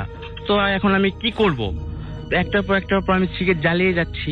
তো এক পর্যায়ে আপনার মানে অনেকক্ষণ পরে এরকম শব্দ হওয়ার পরে একটা চিকন একটা ভয়েস আসলো আমার কাছে, তো আজকের মতো বেঁচে গেলি। এরপরে আজান দিল, স্বস্তি ফিরে পেলাম। তখন মনে হলো যে ভাই নতুন একটা জীবন ফিরে পেলাম। থ্যাংক ইউ সো মাচ আপনার ঘটনার জন্য। আপনাকে অনেক অনেক অনেক অনেক ধন্যবাদ।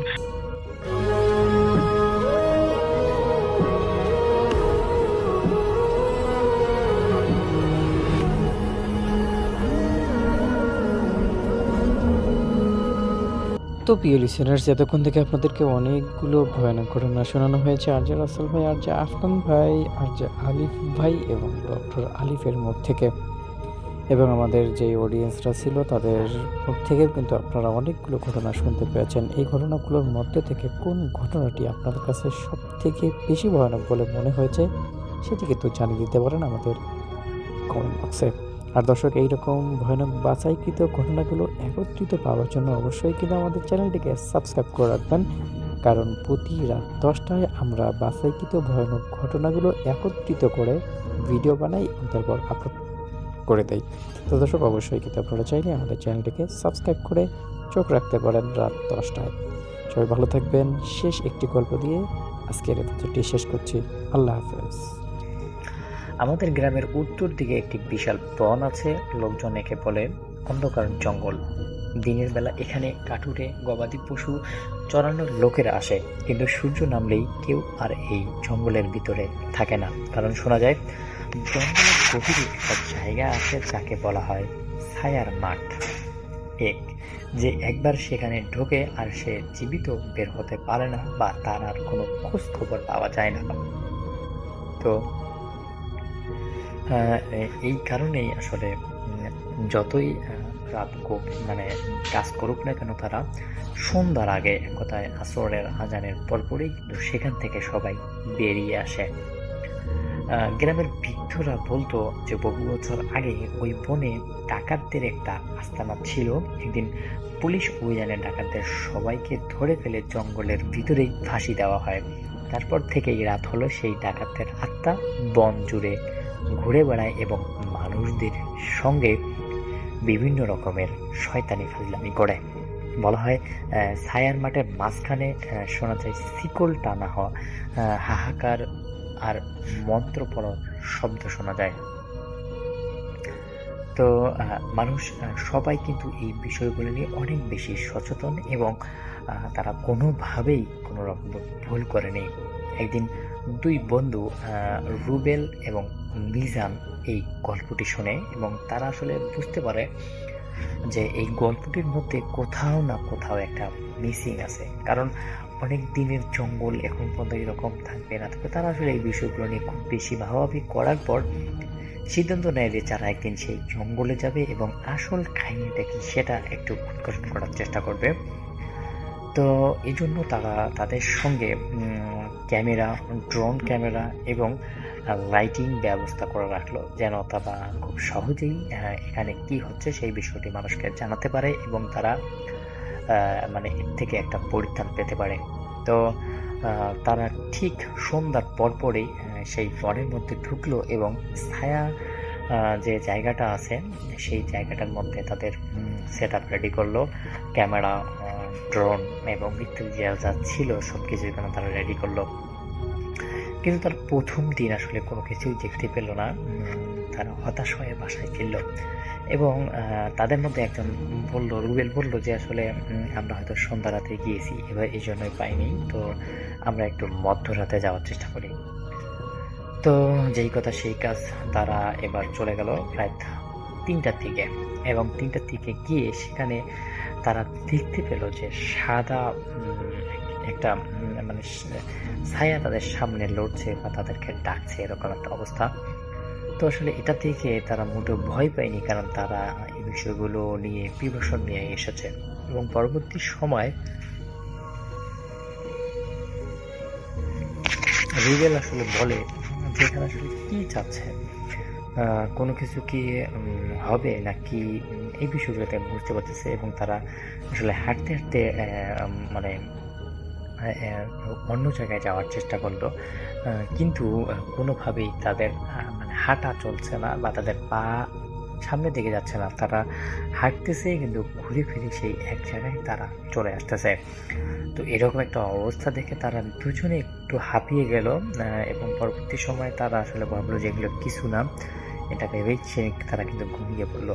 তারপরে যখন আবার রাত গভীর হলো তখন আবার সেই ছায়া তাদের ঘুম ভাঙিয়ে দিয়ে তাদের সঙ্গে মানে কাছাকাছি হওয়ার চেষ্টা করলো বা তাদের কাছাকাছি যখন যাবে ঠিক তখনই তারা বুঝতে পারতেছিল না যে আসলে কি করবে। এমন একটা সিচুয়েশন তারা প্রথমবারের মতো ফেস করতেছে, যদিও তারা এই বিষয়গুলো নিয়ে অনেকদিন থেকে গবেষণা করছে। কিন্তু দর্শক আসলে তারপর ভাই লিখছেন যে আসলে কি তারা গিয়ে আসছে যে মানে তাদের হঠাৎ করে তারা দেখলো যে তাদের হাতে শীতল, প্রতিটি পা ফেলতে ফেলতে ঝনঝন শব্দ হচ্ছে, যেন কোনো ফাঁসির মঞ্চ থেকে নেমে আসছে তারা। একসাথে তাদের কণ্ঠ ভেসে এলো, তোমাদের মৃত্যু অন্যায় ছিল, তোমরাও এখানে মরবে। রুবেল আতঙ্কে টস ফেললো, টসের আলো গড়িয়ে গাছের নিচে পড়তেই দেখা গেল একটি খুলি পড়ে আছে আর খুলিটার হঠাৎ দাঁত বের করে হাসছে। দুইজন দৌড়াতে শুরু করলো, কিন্তু আশ্চর্যজনকভাবে তারা বারবার একই জায়গায় ফিরছে। রুবেল হাঁপাতে হাঁপাতে বলল, আমরা আটকে গেছি, এই জায়গায় আমাদের আর ছাড়বে না। মানুষ যেটা বলতেছিল সেটা সত্যি সত্যি হয়ে গেল। তখন তারা দুজন আসলে অনেকটা চিন্তায় পড়ে গেল যে এখন তারা কি করবে বা কোন দিকে যাবে। কিন্তু মানে তাদের হাতে যেই লাইট ছিল বা আগুন ছিল সেগুলো দিয়ে তারা আসলে নিজেদের ভয় সঞ্চয় করার চেষ্টা করতেছিল। কিন্তু হঠাৎ করেই তাদের যখন মানে সময় ফুরিয়ে এলো তখন তারা আসলে কোনোভাবেই কোনো কথা